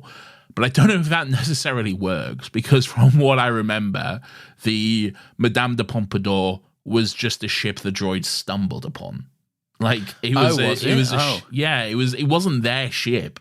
It was a ship that belonged to someone else in distress, and they stumbled upon it and then tried to repair it with the parts from like the crew and stuff. Yes, you're absolutely right, because that's why they have the misunderstanding that they should try and kidnap the actual woman, Madame de Pompadour. Exactly. Yes. Yeah. So I'm not necessarily sure that works.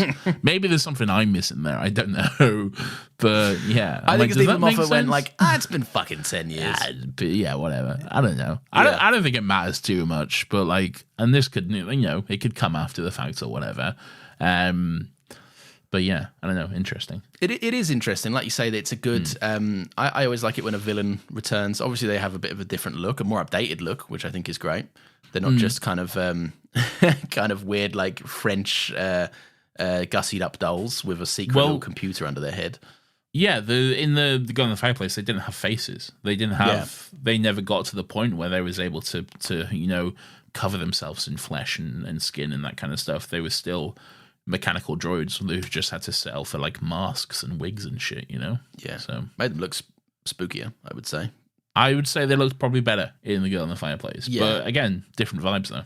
Different vibes, going for different things. They're in different places. Yeah. Makes sense. 100%. Yeah. But yeah, good to see a return of obviously not a classic villain, but a villain that was so old ago in New Who that they feels like a grand return kind of thing. It does. The ship is basically a hot air balloon, which is made out of skin, and so as such looks like a big ball bag. Basically. It does. Yeah, just looks like a big gross ball bag. By the way, grim. Yeah, fucking grim. Rank. Yeah, 100%. Can skin carry air like a hot air balloon should be able to? I don't know. Like, I feel like it's too thick. I think so. No, I feel like skin can be quite thin. Depends on how many layers there is, really. I guess so. Like, you can peel back a little bit of your skin. Fucking rank, though. Yeah. Genuinely. But, like, that's, Stephen Moffat's good for that. A nice concept of making me just go, yeah. Yeah. Not very, cool. Very grim. Yeah. Yeah. So, what else is going on? Oh, well, Vastra and Jenny and Strax are all fighting. Well, we'll come back to that whenever, really. They're sort of just fighting throughout this. Yeah. And it's not great fighting as well. It's that classic Doctor Who thing of, look, the combat is never great, all right? The combat choreography is, you're never going to get the best fucking fight sequences in Doctor Who, yeah. Right? It's all weirdly close up on people. Yeah. You can't tell. It's just not that show, man. Right? Yeah. If you want in intricately well choreographed fight sequences, well, go watch something else, man, because you're not going to get them here, all right? It's just about the vibes, It is about the vibes. And I think, this is a perfect distillation of what Doctor Who is, right? It's bad at this, but then you go fucking upstairs and the Doctor and this robot are just having an ethical discussion of like a battle of minds. That's way more in line with what the show is. I also like that the Doctor can't quite place the whole Madame de Pompadour thing as well. Like, the episode ends and he still doesn't necessarily know. It's been a while. Never actually comes to him. It has been a while. It's been over 1,000 years for him. Yeah. Yeah. So, to be fair, it has been a while. But yeah, I enjoy that. Anyway, yes, I do like this conversation they have where like the Doctor asks him what he thinks of The View. Yeah. And then, he's like, I don't really think anything of it, it's whatever. That's not me. And then the Doctor like comes back at him with, he kind of like corrects his grammar, kind of. Yeah. Like, because he says, I do not think of it. And the Doctor's like, I don't think of it. Yeah. Really. I don't. Droids and apostrophes. I could write a book, except you're barely a droid anymore. You're more human than machine. So tell me, what do you think of The View? And then the moment where like the robot looks back out and then goes, "It is beautiful." There's something haunting about that. There's something really chilling and interesting at the same time, though. It's a moment that is definitely like ripe for exploration, like what we were saying a second ago about how like this is more in line with the Doctor also feeling detached from humanity, and it's almost a conversation for both of them to be experiencing this from a different perspective. And it to be like a fucking centuries, fucking millions of years old fucking robot, and slowly be piece by piece, literally understanding the concept of beauty and art and humanity and ethics and everything like that. What a fucking horrendous thing to grapple with. But then even then, still getting it wrong because, like, yeah, he says it's beautiful, but then the doctor goes, "No, it isn't. No, it isn't." Like he says it's just far away. Everything looks too small. I prefer it down there where everything is huge. Everything is so important. Every detail, every moment, every life clung to. Like, that's just so the Doctor. That's just such a fucking the Doctor line, you know? Yeah. They're really giving me whiplash this episode. Between him abandoning Clara and being like, "See you later, nerd," and then giving him one of the most Doctor-y lines of all point, where it's just like about that essence of the Doctor of appreciating minute details, experiencing humanity on a minute scale, and thinking every part of it matters and is beautiful. Like, that's fucking crazy. Yeah, yeah. The Doctor compares him to the philosophical conundrum of Trigger's broom. Yeah, I thought the broom of Theseus was what I wrote down as a little joke. No, it's Trigger's broom. Is it Trigger's? What's this then? Is it the same as the ship of Theseus, basically? Yeah, Trigger's broom. Yeah. Is this an Only Fools thing that I don't understand? Yeah, it's an Only Fools thing. Okay. Yeah. There's a smile creeping onto your face. Trigger's a broom. He's like a street sweeper in Only Fools and Horses. And at one point, he's showing off the fact that he has a medal awarded to him from the council for saving money. Because he's used the same broom for like 17 years or whatever. He says, like, and very proudly, he says, "I've used this broom for like 17 years. It's had like 12 new heads and 17 new handles." He says, and they're all like, "Well, how the fucking hell is it the same broom then, Trigger?" It's such a funny scene because it is the ship of Theseus thing, but just bottled down in a fun Only Fools and Horses way. It's so, I fucking love Only Fools, man. It's so good. That's fucking great. That's really funny. Yeah, but yeah, he does. He basically compares him to a broom. Like he says, like if you take a broom, you replace the handle, and then later you replace the brush, and you do that over and over again. Is it still the same broom? No. Of course it isn't, but you can still sweep the floor, which is not strictly relevant. Skip that last part. It's a great, just like strike that. That wasn't. I was just kind of going with it there. Yes, great Doctor. You've replaced every piece of yourself, mechanical and organic, time and time again. There's not a trace of the original you left. Yeah, yeah. It's that's good stuff. Yeah, it's a great concept, and you see it kind of hit the robot a little bit.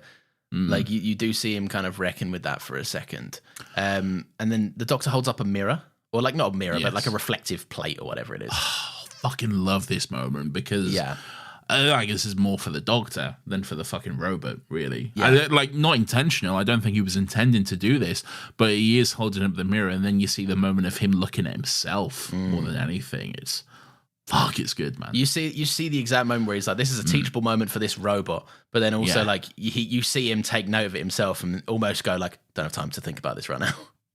And then they like go to have the scrap or whatever, where it's like, you know, they've exhausted the conversation at this point. There's nowhere else for them to go, and so they go to have the scrap to see who'll come out on top.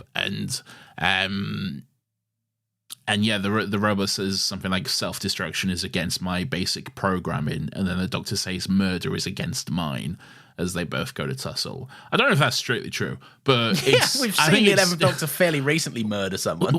He's done a lot of murder, all right. But I still think it's a great line, and I still think it's a really great sentiment from the Doctor. Yeah, really. I think it's just like outright stone cold. For the Doctor to kill that guy, he would have to have fucking personally, physically intervened.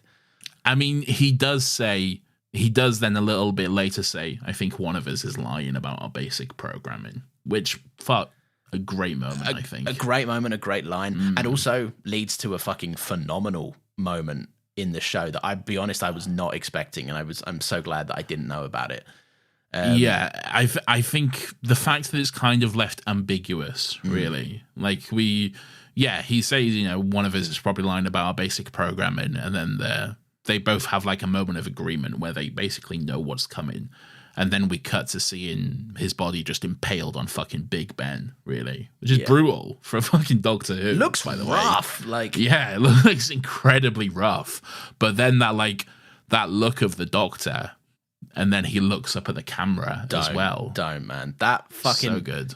that look, right? This, considering this entire episode, we've said it, right, is about him reconciling with the fact that he might not be as decent of a bloke, and it doesn't come as naturally to him anymore.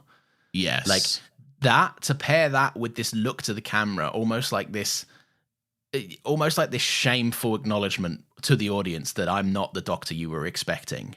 Yes. Like, it's so fucking good. Such a clever show, right? And such a clever choice to have him break that fourth wall in a way that is unexpected, but like you realize the Doctor's in a different caliber now. Like he's operating on a plane that we haven't seen him operate on before. Yes. And that should be fitting, and you should match that with a new convention in the show, which is that fourth wall break introduction. So it's phenomenal stuff. I think it's really good. And again, yeah, the fact that it is ambiguous, the show does not explicitly tell us, was he pushed? Did he jump out? Who broke their basic programming? You know, what do you think? Who lied? I think he pushed him. I think so too. Yeah. Yeah, I think the Doctor killed him. Yeah. Yeah. I think that the fourth wall break makes it pretty abundant. Like, it's still open, obviously. It's still open and it's still not explicit, but yeah, I agree. I do think the Doctor killed him, which I know is interesting. It's rad shit from the Doctor. That's fucking sick, man. Anyway, while all that was going on, Vastra, Jenny, Clara, Strax, they're all having a bit of a bloody rough time fighting all these fucking robots or whatever. They there's I don't know if you picked up on this, but there's a really fucking dark moment at one point where they realize, they have to hold their breath. Okay. And then they have to hold their breath for a while, so it's like really painful. And at one point, Strax has seemingly given up all hope and is about to just fucking shoot himself in the face. What? He turns the gun on himself and he's about to kill himself in battle. What? Yeah, man, he's about to kill himself. That's fucking rough. I didn't notice that. Yeah, man, it's fucking insane. Oh my God. It's weirdly dark as well. Like he's genuinely turning the gun on himself, getting ready to shoot himself. For added context, added nerd context, I guess, but like for a Sontaran, yeah, that's massive. Yeah. Fuck. Yeah. I didn't notice that. That's fucking nuts. That is nuts. That's nuts. Anyway, I think because they basically Phantom Menaced it, because head honcho robot died. So all of them die. Yeah, they got Phantom Menaced. So yes, it's the less interesting scene going on at the same time. So it is. Yeah, whatever. Yeah, it's fine. This is where Strax rides the gang back to the TARDIS, where the TARDIS was parked anyway. Yes. And there's a square indent in the hay on the floor showing the Doctor has already beaten them to it, essentially, and retrieved the TARDIS. He's fucked off. He's gone, basically. And, so Clara's fear is realised. I've been left. I've been abandoned, which leads her to kind of speak to Vastra a little bit about a job. Now, I like this scene because, obviously, they've had their opinions about one another the whole episode. Oh, this is a little while later, though, as well. Oh, yeah. How long has it been? I think it's been like a few days or something at least afterwards, because like she's gotten changed and stuff. Yeah, and I suppose the Doctor seems, when we see the Doctor again, it seems like time has passed. So yeah, this is a great scene between. Well, it's not a great scene, but it's a good scene. But of Vastra and Clara, essentially, like Vastra makes a point of like, you've changed your clothes, like you know he's coming back, you know this man. Yeah, whether you think you don't or not, like you know him. And then it's obviously just reinforced with the sound of the TARDIS engines coming back. So. Yeah. Of course he was coming back. Yeah. He's picked her up. So she heads into the TARDIS. He's redecorated. Go on. Looks good. Go on. We've reached peak. All right. So tell me what you love about this TARDIS. I like it. It's good. Because it's first of all, it's the great design we had previously with the updated interior closed set design, only now it's less clinical space station, which I really thought it was, but that's what you said, so whatever. But also it's now more homely because it's got like bookshelves and chairs and just other stuff littered around the place as well. So it's just a better design, really. I think this is definitely a fucking improvement on Matt Smith's. I didn't even dislike Matt Smith's TARDIS. Or his final TARDIS anyway. And I think changing the color as well, scheme from the sort of cold blue to the warm orange as well, is definitely gives it a better feel as well. It does. This is a nice TARDIS. This is a very nice TARDIS, right? His armchair is sick. Right. It's a great armchair. We love armchairs like this. I like that he has got a line. I want some more round things on the wall. Where did I put those round things or whatever he says? I used to have lots of round things. I wonder what I did with them. Yeah. The bookcases are a nice touch. Yeah, I like that it feels more... It's just the same TARDIS, but it feels lived in. This feels like what happens where you make a spaceship your home, and I think that's nice. Yeah, exactly. Yeah, I like it a lot. I love it. And we'll get to see more of it over the series and stuff. But yeah, I really enjoy it quite a lot. Yeah. Better than that piece of shit you like, isn't it? Fuck's sake. I like them for different reasons, all right? Yeah, fuck off, man. Well, you're a piece of shit. Do you want to do suit talk, or do you want to talk about the dialogue exchange first, the I'm not your boyfriend bit? Let's do suit talk. All right. Feelings. I will say this is I guess the start of the 12th Doctor's look. I hear that it evolves a lot. It definitely evolves over time, okay? And I think Series 8 is probably the weakest of his looks. Okay. Really? I definitely think he steps it up in Series 9 and Series 10, which is where we get more variety and some better interesting looks. Series 8 is kind of I don't know. It's a bit of a almost basic reset, really. Yeah. And I think I'm not necessarily the biggest fan of this base look for 12, really, like this one here, because I think it's a bit... I don't think it's different enough from sort of... case in point, the episode opens with him in Matt Smith's costume. Without the bow tie. Yeah. And it doesn't necessarily look that different to what we have here, really. The only difference is, the colour is a little darker. The sort of navy blue purple he's wearing here is, a little bit darker than the purple Matt wore. And he's got the red lining of the coat, which is... I like that. That's quite Third Doctor nice and stuff. But... yeah, I don't think it's distinct enough from what we had previously. And that does change over time, I will say. But from a starting point, I don't think it's necessarily the best starting point, really. I think I feel similar. I can't speak to obviously his previous his future looks, because I don't, while I've probably seen them in passing and stills and stuff, I don't know them that well. But I think at this point I'm a little bit bored of suits and jackets. It feels a little bit more restrictive. I do like the overall vibe. As suits go, this is nice. It suits him. Yeah. He also, Peter Capaldi, for an older man, cuts a fine figure in a nice suit. He does. Yeah. But again, the tie, the absence of any sort of tie, one feels too similar to how he looked in 11's old gear. But at the same time, also, it feels like they don't want to do a normal tie because that was 10. They don't want to do a bow tie because that was Matt. We'll just give him no tie. I like the no tie. I'll be honest. I don't mind it. I just feel like it feels like they ran out of choices.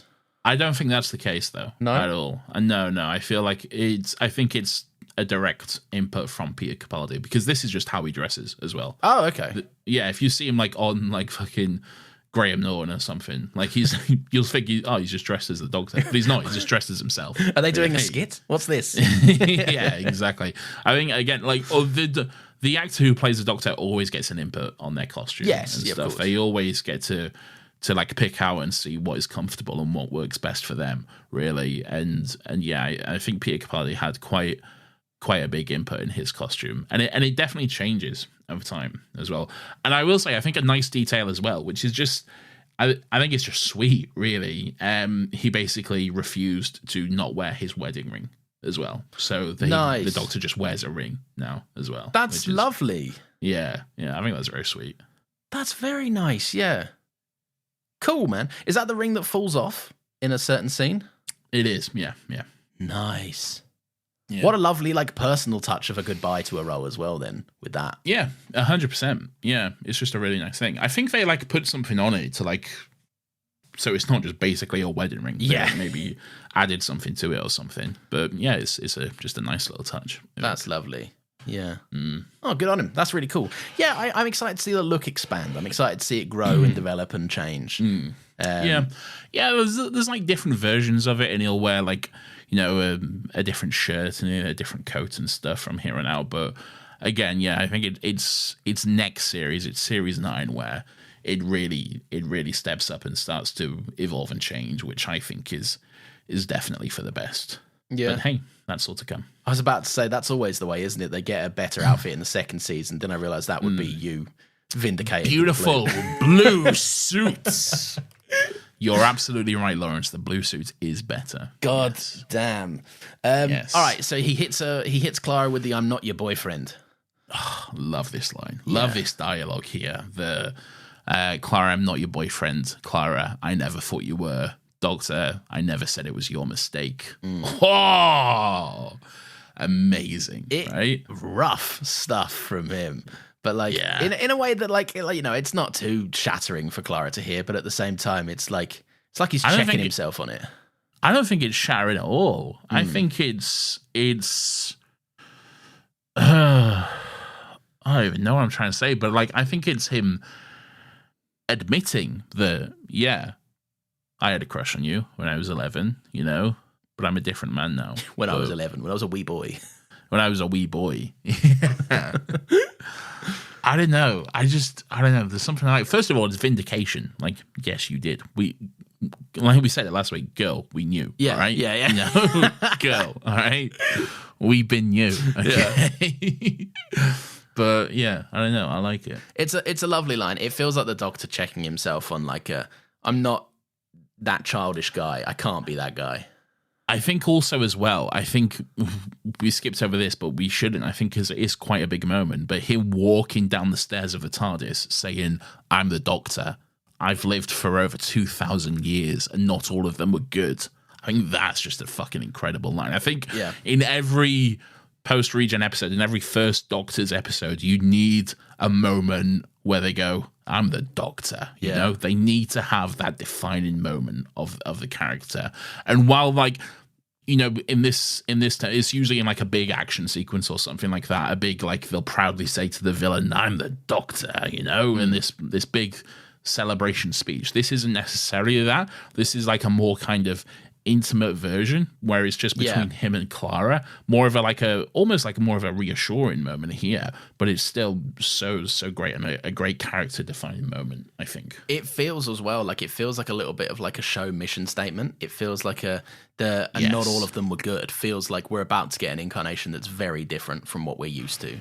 We 100% are as well. We're really gonna grapple with some stuff, and I think that's very much a theme of Series A in particular and the 12th Doctor's run. I mean, it's no accident that his theme is called Am I a Good Man? Yeah. Okay? And that is a line of dialogue which will come up. That is a question which will appear and stuff. So I think it's very interesting, and I'm really excited to see where, well, I know where it goes, but to watch where it all goes. Yeah, to re-experience, I guess, yeah. It's beautiful stuff, yeah. Anyway, who gave Clara the Doctor's number, Nathan, way back when? Who put that advert in the paper? Well, bit of season sizzle. Mm-hmm. Maybe it was someone. We'll talk about it in just a moment. It was a woman, the woman in the shop. And the Doctor says there's a woman out there who is very keen that we stay together. And that woman is me. No, Nathan. Yeah. So, this is the moment where they arrive back home, or to Clara's home. Yes, sort of, but not really. Yeah. The TARDIS lands, and she says, "Yeah, my home." And he says, "If you want to be, yeah," kind of giving her an out, really. And Clara says, "Sorry, I don't think I know who you are anymore." Yeah, really. She's still not sure. Like we discussed, those things that happened that's still going to have quite a big effect on her. But she gets a phone call. Ooh. Her phone starts ringing. The Doctor says, "You better get that. That might be your boyfriend." He says, "Yeah." Now I had a delightful experience here. Okay, because whilst I was aware of this, yes, I had completely forgotten it. Good. Good. And I'm glad I also didn't pick up on what I now realize was your hint last week. Yeah. And even that didn't set off alarm bells for me. So clearly this was buried deep somewhere. Well, when I said she goes to the TARDIS and puts the phone off the hook. Well, that, but then also I said, it's a great final beat for Matt in the show who never comes back. Like, I couldn't have made it more explicit how much I forgot this existed. Yeah. Good. What a phenomenal fucking scene. What a great scene. I think it's interesting and surprising and heartbreaking all at the same time to have kind of wrestled with Matt leaving, to have wrestled with 11 leaving, and then to suddenly have this fucking hit you again. Really, it's beautiful and it's heartbreaking, and that moment of like realization that it is the Doctor and he's calling her from Trenzalore. It's so beautiful. I think it's absolutely beautiful. It's this lovely idea for me that highlights the theme of the episode as a whole. Like, the Doctor is wildly different from his previous incarnation, but it's the same man. And sometimes it's very difficult to see that, especially like as we spoke about earlier with Clara's very human, very real, very valid flaws and feelings towards feeling maybe a little bit disassociated with this version of the Doctor. It also, just in terms of a meta kind of sense, it's what a lovely passing of the torch sequence. And essentially Matt Smith being like, give him a chance, we're doing something different here. I think it's really good. I think it's really beautiful to have the previous Doctor like reassure her and the audience that is me, that is the Doctor, no matter how scared you are, I can guarantee you he is so much more scared, so much more afraid and stuff. And it really is just a really fucking beautiful moment, I think. I think Clara should have picked up the phone and we should have heard again the 11th Doctor going, I could do so much more. Absolutely fucking not. No, but it's a phenomenal scene. I got literal fucking chills, right? When they both almost identically at the same time say, is that the Doctor? Yeah. Oh, and then Matt Smith's like, he sounds old. I don't want to be old, man. I've just been old. It is great. And I think, it goes back to what I was saying last week about this idea of final lines and the weight being put on them and stuff. Because, we had this whole moment which, we thought was our last moment with the 11th Doctor. And now we've got this as well. Now we've got this. And he doesn't end it by going, hey, Clara, I'll always remember when the Doctor was me, Yeah. In a weird forced attempt away. He just goes, hey, Clara, miss you. Yeah. And that's the 11th Doctor's final line, really. It's lovely. In terms of what we see in the show. So it would be futile to try and hold on to the concept of a grand final line, given that your entire point you're trying to make in this scene is, hey, the Doctor lives on. I'm still the Doctor. How can it be a final line if the Doctor's still alive? It's obviously, I know they mean about the character and the actor and stuff, but it's still a bit of a futile attempt at making that point. Yeah, I like it. And he says to her, "Please, for me, help him, and don't be afraid." And it's beautiful, man. It's sweet. Beautiful, and I think Peter Capaldi sells it as well. Because I like how quickly Matt Smith's phone call is dropped. Yeah, I like because again put the focus back on Peter Capaldi. Absolutely. Yeah, Matt Smith. While it is a beautiful and really sweet moment, Matt Smith doesn't need to steal focus. No, and he doesn't. It's great to get this one final moment with 11, but his story is done now. It's time for the 12th Doctor. 11's hour is over now. The clock is striking 12. Exactly, man. Also, I love all that Clara goes you shouldn't have been listening in, and he's like, that was me. Yeah. I said those things. I weren't listening. You're not getting it. It's great. It's I think that is me. You joke, but I think that's genuinely beautiful when he's just kind of almost begging her, I'm right here, standing in front of you. Please just see me. It's beautiful and heartbreaking. What a thing that we could never really comprehend. But I know, but such a level of human emotion brought to the writing that realizes it nicely. And then the acceptance from Clara as well, where she does see him. She gives him the smile and the hug and stuff, which is very sweet. And 12, he doesn't necessarily know how to do hugs yet. He's got this weird, like, almost defensive pose about him. And she hugs him like, I don't know if I'm a hugger. And she's like, I don't think you get a choice, mate. Which is lovely. That feels like, again, that 11 thing. Like, I know 11 would have loved a hug, but, like, Clara's warmth has returned to the Doctor. Yeah, exactly. And that's nice. And I think there's just a nice moment. Yeah, we find out they're in Glasgow, so nowhere near where Clara lives, basically.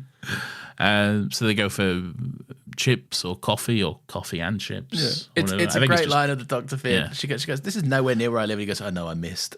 I missed. Like, it was like I was aiming for it, kind of thing. Yeah. So but we get a little bit of season sizzle right at the end of the episode. Well, I was just going to say they go off, they get coffee, and I think it's just a nice ending moment for them too, really, as if like just two mates going off to get coffee. Life goes on. But they are so much more than friends, and this is something we will discuss over the season. Okay, we will certainly discuss, I'm sure. What a surprise! Michelle Gomez is here playing a character I don't know about. Yes, so we do not know anything about this character. This is tough. Yes. Michelle Gomez is, so the robot, he wakes up and he's in the promised land. He's made it. He's in heaven, paradise. And Missy, or Michelle Gomez, whoever she is. Yeah. She does say Missy. Does she say Missy? Yeah, she says I'm Missy. Okay, well, there we go. Missy. She calls the Doctor her boyfriend. She says, sorry about my boyfriend. Now, did he push you or did you fall or whatever? She says... And she likes his accent, and she thinks she might keep it as well. Very fun. Vibes wise, this Michelle looks like she's having a great time performing this character that we don't know anything about.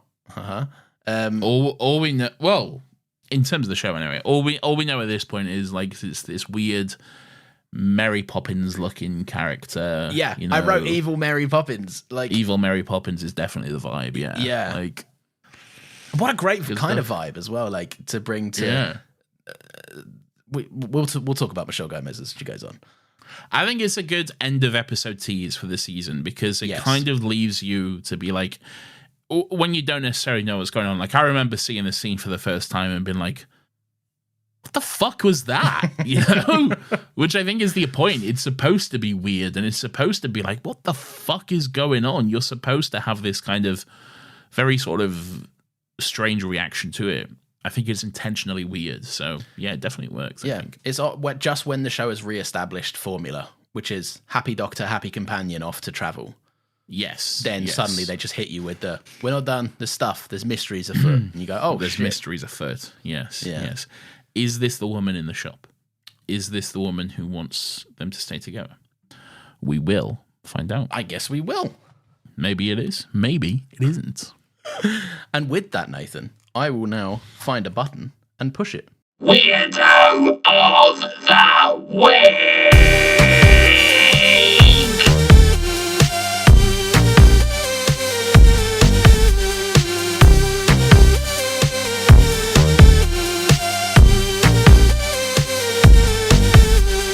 Weirdo. Well, can I just say, how far away from you is your fucking roadcaster? Because whenever you have to press a button, I see you like lean all the way over your desk. Oh no, it's because there's I haven't all figured out all my wires yet. So there's a wire that drapes over, so I'm looking past the wire. You need to like move it close to you because I can just reach forward and just tap a button. I can do too, but I needed to. You know, it's tiny on my screen. I had to look at what the options were. Well, learn where it is, all right? Just fucking stop this, all right? Little things bother you too much. Get over it. You bother me too much. What do you mean, get over it? This is everyone's favourite section of the show where we get to take a chance to look back and reflect on some of the weird and wonderful and grubby little characters who come across our screen each and every week. Lawrence, who is your weirdo for this week? So I didn't have one while we started this episode, but I've thought of one now. Well, no, I have got one. I haven't. Okay. But we'll see. We'll see what happens. I might be picking the obvious one. Then I'm really sorry. Right.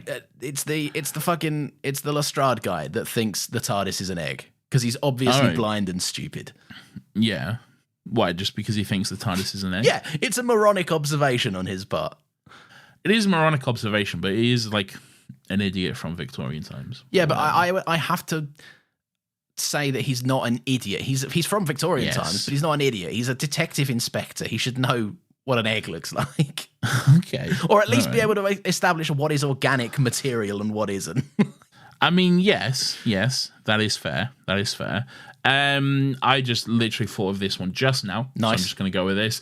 And I haven't really given it any more thought than this. But mine is Madame Vastra for simply exploiting the relationship between her and Jenny and just using her as a maid. Okay? Straight up weird behaviour. Straight up weird. All right? You can't disagree with it, yeah. Even when they're in private, she's like, "Oh, just get me a cup of tea or whatever," you know. Yeah, and she makes a fuss about the tea as well. The tea's always like served prim and proper with like those little big old teapots and the big old like little biscuits and shit. I want to get a teapot. I keep thinking about getting a teapot. Would you ever use it? I feel like you make tea. Oh, just a regular. Sorry, I'm thinking you're talking about just a regular teapot. I'm thinking like this whole setup and vibe, which is not. No, I just want a teapot. Yeah, a teapot. I'll put like 3 tea bags in there. Make myself a nice pot of tea. The trouble is, though, I think you need a teapot that'll keep its temperature. You know, I want it to stay hot whilst they keep the temperature longer than a cup of tea because it's enclosed with the lid. Yeah, maybe, but I don't know how teapots work, to be honest. they normally stay hotter for longer than a cup of tea. I want a teapot. Someone get bro a tea. Nathan, this is 2 hours and 40 minutes. That's true. Anyway, that's my weirdo. Nice. All right, well, in that case, it is the time of the show where the audience get to have their say. What? I know. If you're new, you can write in on the emails or the Discord and let us know your thoughts on the episode. We get to look through some of them, pick out the best, not the best, sometimes we just choose the ones that we want to read. Starting with, on Discord, Pierce says, isn't this the one where the dinosaur is... isn't this the one where there's a dinosaur and it's totally irrelevant to the rest of the episode? No. I was fucking hoping you'd say this one. It's very you relevant. Really can't say anything in this era. It's very relevant to the rest of the episode. Watch the fucking episode, Pierce. All right, it's relevant to the plot of the fucking Robo Man. All right, yeah. They mention it at the end. He fucking stole the dinosaur's optic nerves. Okay, it's incredibly relevant. Watch the show. Have we got any emails? Maybe, I don't know. We do indeed. So this email comes from Shelby Van Rossum, who says, "Hi, Nathan and Lawrence. First of all, the subject line is Jack Harkness is the face of Bo, which I don't like or agree with. I like where this is going already. I don't. Hi, Nathan and Lawrence. I discovered your podcast in September 2024 and have been binging it from rows ever since.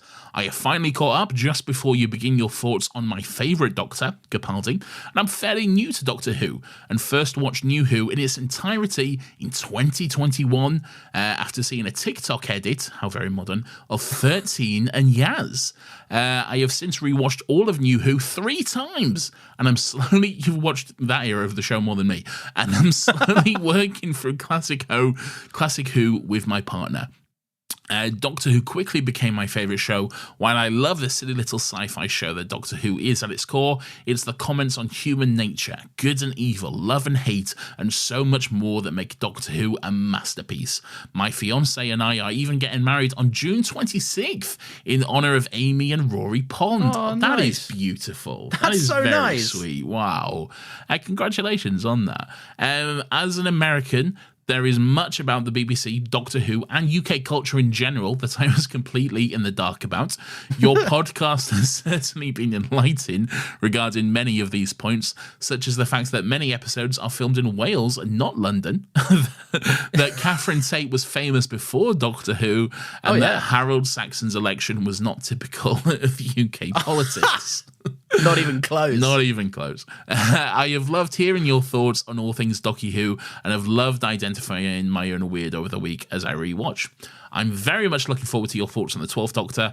While I love Capaldi's Doctor, Series 8 is actually one of my least favourites. This is primarily due to a spoiler, particular math teacher that appears later in the season. I have come to appreciate the Clara 12 dynamic over the years, but feel that the storyline with Danny Pink does not accomplish what Moffat may have intended it to do. I do love the series opener, despite 12's antics, as it features both the return of our beloved Paternoster gang and a callback to one of my all-time favourite bangers, The Girl in the Fireplace. Thank you again for this silly little podcast about this silly little show. I look forward to many future years of Still Got Legs. Cheers, Shelby. Thank you, Shelby. Nice, thank you. That's a lovely email. That's very sweet. It'll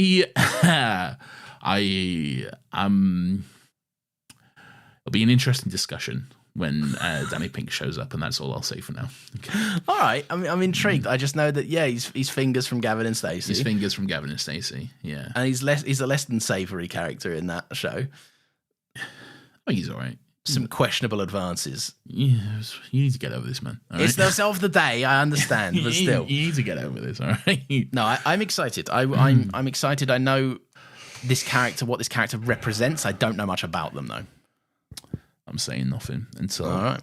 I think it's next week. We'll discuss. I think it's next week he makes his debut. So.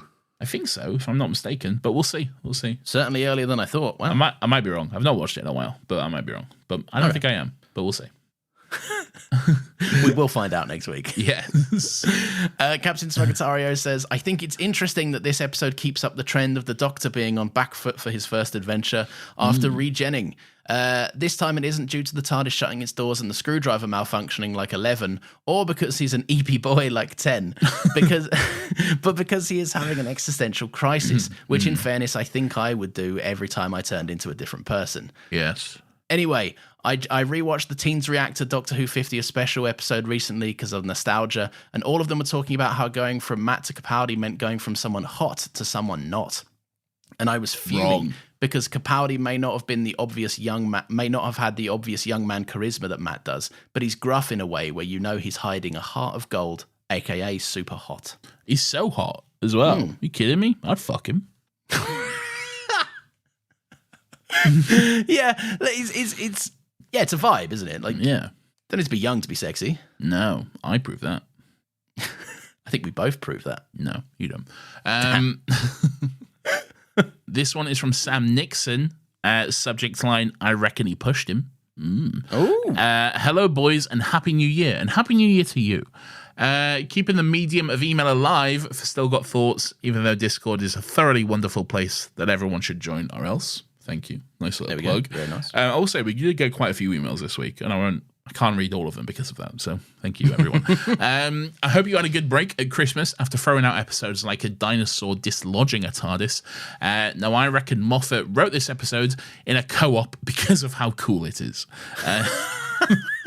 Not only is it a longer episode, but it's got some great callbacks, hilarious moment, and a brilliant moral quandary to kick off the new Doctor. Talking of, you'll already have discussed it, but I reckon he gave the guy a shove, no? Yeah, probably. The Doctor's not opposed to a cheeky homicide now and then. Maybe the droid deserved it. They did roast that big sexy woman of a lizard.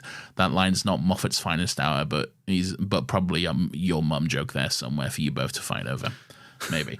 Okay. The episode also has some deliciously directed scenes, like when Clara has to hold her breath, maybe because Moff did the most cool co-op thing ever and got Ben Wheatley in to direct this and next week's episodes. Yes, that Ben Wheatley, Lawrence. Yep, that one. You know who that is, don't you? We know Ben Wheatley. Yeah, you definitely do. Of Sightseers, Free Fire, Happy New Year, Colin Bursted, and of course, massive fucking shark to the trench. Is that that Jason Statham thing?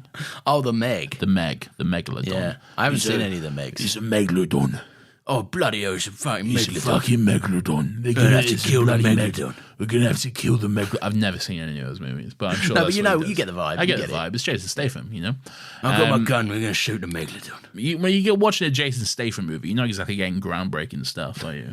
No, it's pretty standard. I'm the train spotter. No, he's not the train spotter. I'm the transporter. What is it? He's one of them. No, that'd be Ewan McGregor. Ewan McGregor's the train spotter. I'm the train spotter. Yeah. Choose life. As for the Doctor, while 10 is still my favourite, brackets no slander Nathan, I truly believe Capaldi is the perfect representation of who and what the Doctor is, combining classic and new Who. I think this is the same. This is what I was talking about a little bit when I say like he is the best person to play the Doctor. I think that's kind of Sam sort of summed it up more eloquently than I could there. His relationship with Clara is also a key piece of this incredible development, so I'm excited to hear Lawrence's thoughts as he wanders through the highs and unfortunate lows of the next 3 seasons. Brackets sizzle. Interested to know if either of you have watched the thick of it as well. Definitely worth a watch. If not, just so we can drop some Malcolm Tucker turns in the phrases of the pod. I've seen like a few episodes of the thick of it here and there. I've never watched it all the way through, but I've seen like a good amount of it. I've never seen a full episode, but I've seen many people, like when Capaldi was announced and everyone was using the clips and being like 12 when something happens or whatever, which was very funny. It was a very funny era. They did the same with 15 when they only had clips of Shooty from Sex Education. Yes, that's true. Think of it as a good show from what I've seen, and Pete Capaldi has some fucking amazing lines in that show. I'm also keen to hear your regular suit talks in Capaldi's era as well, as I love some of his looks. Others are some of the worst the Doctor has worn, in my opinion. Ooh. Wow, brutal. Anyway, this has been a ridiculously long thought. I look forward to the next era. Keep on legging, Sam. I will say there is a PS note there, which I'm not going to read out, but I will just say thank you, Sam. That's very sweet. I appreciate it. Thank you, Sam, indeed. Last one I'll read out from the Discord. Decknow29 says, finally got to the best Doctor. My main man. Finally got to the best Doctor. My main man, Angry Cappy. Angry Cappy? Angry Cappy. Capaldi. Oh, yeah, there we go. That makes sense. And we're off to an absolute stinker. Uh-oh. Okay, it's not that bad, but it's fucking long. A lot could have been skimmed off the top. First off, Clara, brother, get the fuck over yourself. You have literally met every single iteration of the Doctor throughout time. I can see Nathan's holding his head in his hand. You've literally met every single iteration of the Doctor throughout time and space. How are you struggling with the concept of him looking different now? You met Sylvester McCoy and thought, oh, he's just Matt in a wig, I reckon. Moffat stroking himself to referencing his older episode back in season 2 and really dragging that whole thing out. All in all, we're in for a banger 3 seasons, especially once we get Clara out of here. Brackets, I'm joking. So how much of that was the joke? It's what I want to know. I read this yesterday, okay? And it caused me to actually message into the server, into general, and say, sometimes I read your guys' thoughts and I want to put a fucking bullet into my head, okay?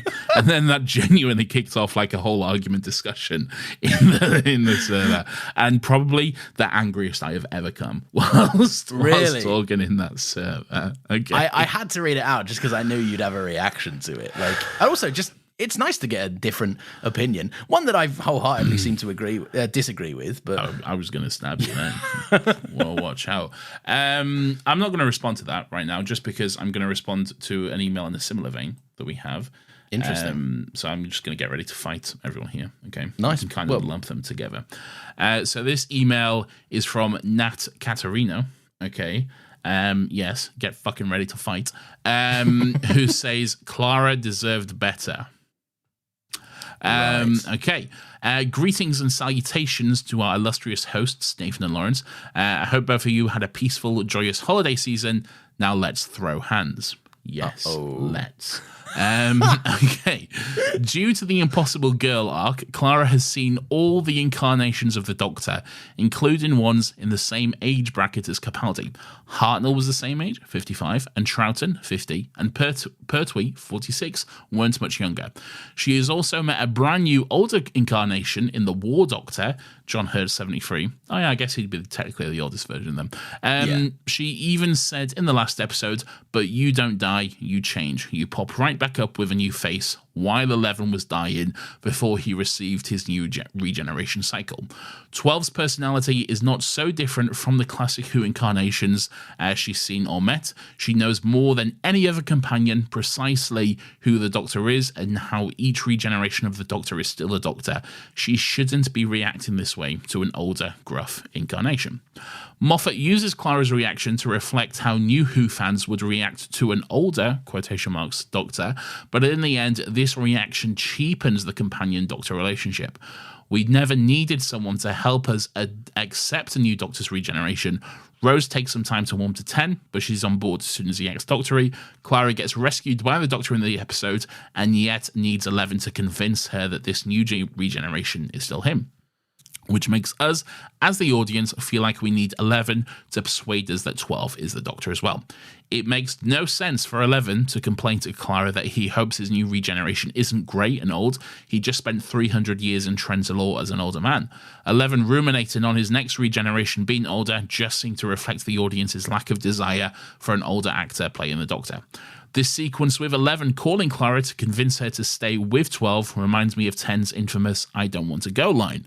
10's inability to accept his fate and welcome his next regeneration is uniquely alarming. It shows his selfishness and sets up the next regeneration with a hill to climb. 11, Matt Smith had to show how much of the Doctor he was despite his previous incarnation not wanting him to take over in the show, not the actor. In a meta and actual sense, Matt Smith walked into the role having to convince audiences that he would be just as good as 10 David Tennant because of what 10 David Tennant's last line was. In this scene, in Deep Breath, we have for the first time the past Doctor reaching through time to convince his companion and the audience that this new regeneration is still the Doctor, just like 10's last line sets up with 11 with something to prove. 11's presence in 12's first episode makes us wonder if Capaldi will be a good Doctor instead of the usual Doctor Who tradition of being thrown into a new actor incarnation. And personally, we have to be told by the previous actor that this will be okay, which makes us wonder if it won't be okay after all. It's unnecessary, ineffective, and emotionally hollow. However, while I hate 11's inclusion in this scene, the beginning of the chemistry between Clara and 12 gave me heart palpitations. Nathan and I may argue about everything I said above, and we will, but at least we can agree that 12/Clara is peak. Peter Capaldi is, without doubt, the best technical actor to play the Doctor, and the Clara we get in Series 8 and 9 is a vast improvement from what we've seen so far, and Clara and 12 shine together. Quotation marks, Who framed me this face? Banger line, banger episode, banger Doctor. I also wanted to thank you both from the very bottom of my heart for all the extra programming around the holiday season. It was sorely needed and helped me through some very stressful situations. You guys are the best. Lots of love, Nat, she, her, aka Pearl Goblin on Discord. P.S. Again, I'm not going to read that, but thank you. Very sweet. That's trying to sweeten you up with that last little thank you. That's trying to sweeten me up there, yes. Look, while I respect you, Nat, okay? While I respect your game, okay? Oh, no. I cannot let this go, okay? I cannot let takes as bad as this go, all right? Yeah. Fuck you, all right? No. Wrong, okay? I mean, we've already, discussed it, all right? But to me, it makes perfect sense that Clara struggles with it, okay? Again, to me, I won't speak for Lawrence, but to me, it makes it more interesting that she, despite knowing all that, despite seeing an older Doctor, and despite knowing about regenerations and previous Doctors and stuff, to still have these hang-ups, it's so much more interesting. And just knowing that other Doctors exist is not the same as losing your own personal Doctor. To say that Clara should just blindly accept it and go with the flow, I think that would be such a fucking missed opportunity, and the show would be all the worse for it. Okay, we said it earlier. It's the equivalent of taking the drama out of the show. Why bother? Give us something interesting. I not to interrupt, but I think there's an element to said the notion of Matt Smith coming in to make it harder for Peter Capaldi to be accepted, and that's what happened. I'll get to that. All right. Okay. I'll get to that. All right. Let me attack this point by point. Okay. All right. All right. what was I saying? Yes, I think it's good that Clara isn't instantly on board with it. I think it's good that she does struggle with it and come to it in this kind of sense, really. And also, I think when you're saying in the previous episode, she did say, yeah, you don't die, you regenerate, you change your face, and then off you go. Yes, she did say that in the last episode, seeming to accept the fact that her doctor can change, but at that point it was still just a hypothetical, okay? Yeah. They weren't talking about it as if it was happening that fucking day, all right? Even though for her it kind of did, all right? That was later to come. And we know this because later in that same episode, when it is actually happening, what is she doing? She's having a fucking horrible time. She literally says to him, please don't change. Yeah. It's consistent. It's consistent with the character. Yeah. I mean, yeah, we spoke about it in the episode. Like, I just agree. I do agree. Like, you said you weren't going to speak for me, but that is my exact thoughts on it. Yeah.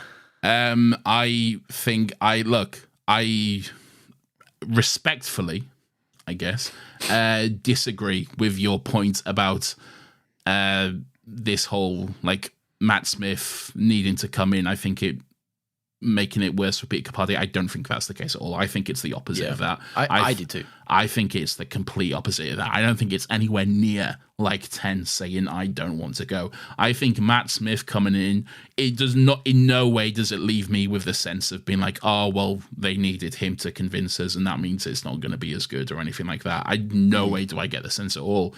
It's the Doctor I love reassuring me that this new Doctor is going to be okay and we're going to have a great time with him. And hey, I love that Doctor, so why wouldn't I trust him? Why wouldn't I trust what he has to say to me, you know? I think there's an element, this is what I was going to say a second ago, right? I think there's an element of this criticism that can be levied against, like, just fucking... And this is going to... let me explain this, but to be blunt, just watch the show. Yeah. Like, no, but that... And I don't mean that in a sense of, like, you're not getting it or whatever. Like, I'm not trying to be a dickhead like that. I'm saying in the sense of... all of that stuff is metatextual. All of that stuff is your opinions of the casting choices, of how the audience will perceive the new Doctor. Yes. But that's not relevant. It's literally not relevant. Like, if you put more emphasis and focus into... And I know we spoke about it earlier, but we've got a fucking podcast. We've got to say stuff about this. But, like, my ideal way to enjoy this is just in the lives and the bodies of the characters and the world in the show that is being presented. Right? Sure, it's fun to discuss some little tidbits of outside the show and how people experienced it and what the general public reaction was. Yes. But for the bottom line, does it work as a story? Yes. Is it interesting as a story? Yes. Is it dramatic as a story? Yeah. Then I'm cool. It's fine with me. 100%. Yeah. I think that's a great way of putting it, really.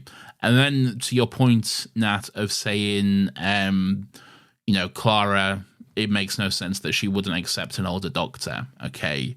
Again, that's not what the show is saying. I think Clara literally says the opposite of that in the episode. She literally has a moment where she stands up and tells us that, she's not just wanting a pretty young man to turn her head or anything like that. She's always, liked older men and this kind of stuff. And she's not the kind of girl who likes boy bands and young pretty boys and all this kind of stuff. That's never been to her taste. She's not shallow like that at all. Clara tells us. I think it's just the case of, she does say, like, where did these lines come from? He is older and stuff, but I think that's just the fact that he's different. She's just finding differences between for lack of a better phrase, her Doctor and this Doctor, Yeah, also I think there's an element there of, like, while she understands regeneration, it does feel like there's an element there of, like, is that experience he's had with someone else? Is this my Doctor? Do I know this Doctor? Or has he lived before me? Yeah. There's a whole interesting thing to pop into with there. There's I don't know. Look, maybe that felt intense for you. We disagree. We disagree, Nat. I do respect you wholeheartedly, but you have bad takes about Clara specifically. Variety is the spice of life, Nathan. I will always defend my girl Clara because she deserves it and she's the best character the show has ever produced, including the Doctor. There we go. Fuck, big words. Anyway, you're welcome for the extra stuff as well, by the way. Oh yeah, thank you. With all of that being said, I will say thank you very, very much for listening. If you've enjoyed the show, give us a little 5-star review. That'd be so cool. And you can also follow us on Twitter, Blue Sky, and TikTok at StillGotLegsPod. And if you want to share your thoughts... And Instagram. Oh, on Instagram. Yeah, I need to write Instagram in. Sorry. Still Got Legs Pod. Still Got Legs Pod. If you Lawrence want to share your will thoughts... throw up a reel there when he remembers. I posted one today. No, yesterday. All right, good for We're you. up to date, all right? And I didn't need any reminders. Yeah, sure. Let's see if we post one in the next day, or will it be 6 days before the next one? We will see. We will see. If you want to share your thoughts on each episode, the link to join the Discord server is in the show notes, or you can email us at stillgotlegspodcast@gmail.com. And I will say big thank yous to Nina for managing the short form content, as well as marshalling the Discord alongside Maylena and, of course, the main man, Pierce. If you feel so inclined, we have a Ko-Fi link if you want to help us out with the running of both the shows that we do. You're more than welcome to. There's zero pressure. All the episodes are available for free and forever. And we appreciate it if you do. And speaking of both shows, Nathan, we have another podcast, don't we? We certainly do, Lawrence. It's called Another Happy Pod. It's our pop culture rewatch podcast, and it's coming back this week for 2025. Hell yeah. With a new and fresh look, you might notice. We are kicking off our discussion for this year with the prequel trilogy of Star Wars. So The Phantom Menace. Get ready, get excited, because we'll be discussing that this coming Friday. Indeed, we shall. Thank you very much for listening. We'll see you next Monday at 10 a.m. Stay beautiful, stay sexy, stay a new doctor. I don't know. Stay stuckmanized. I don't know what that means. Bye, everyone. Bye, everyone.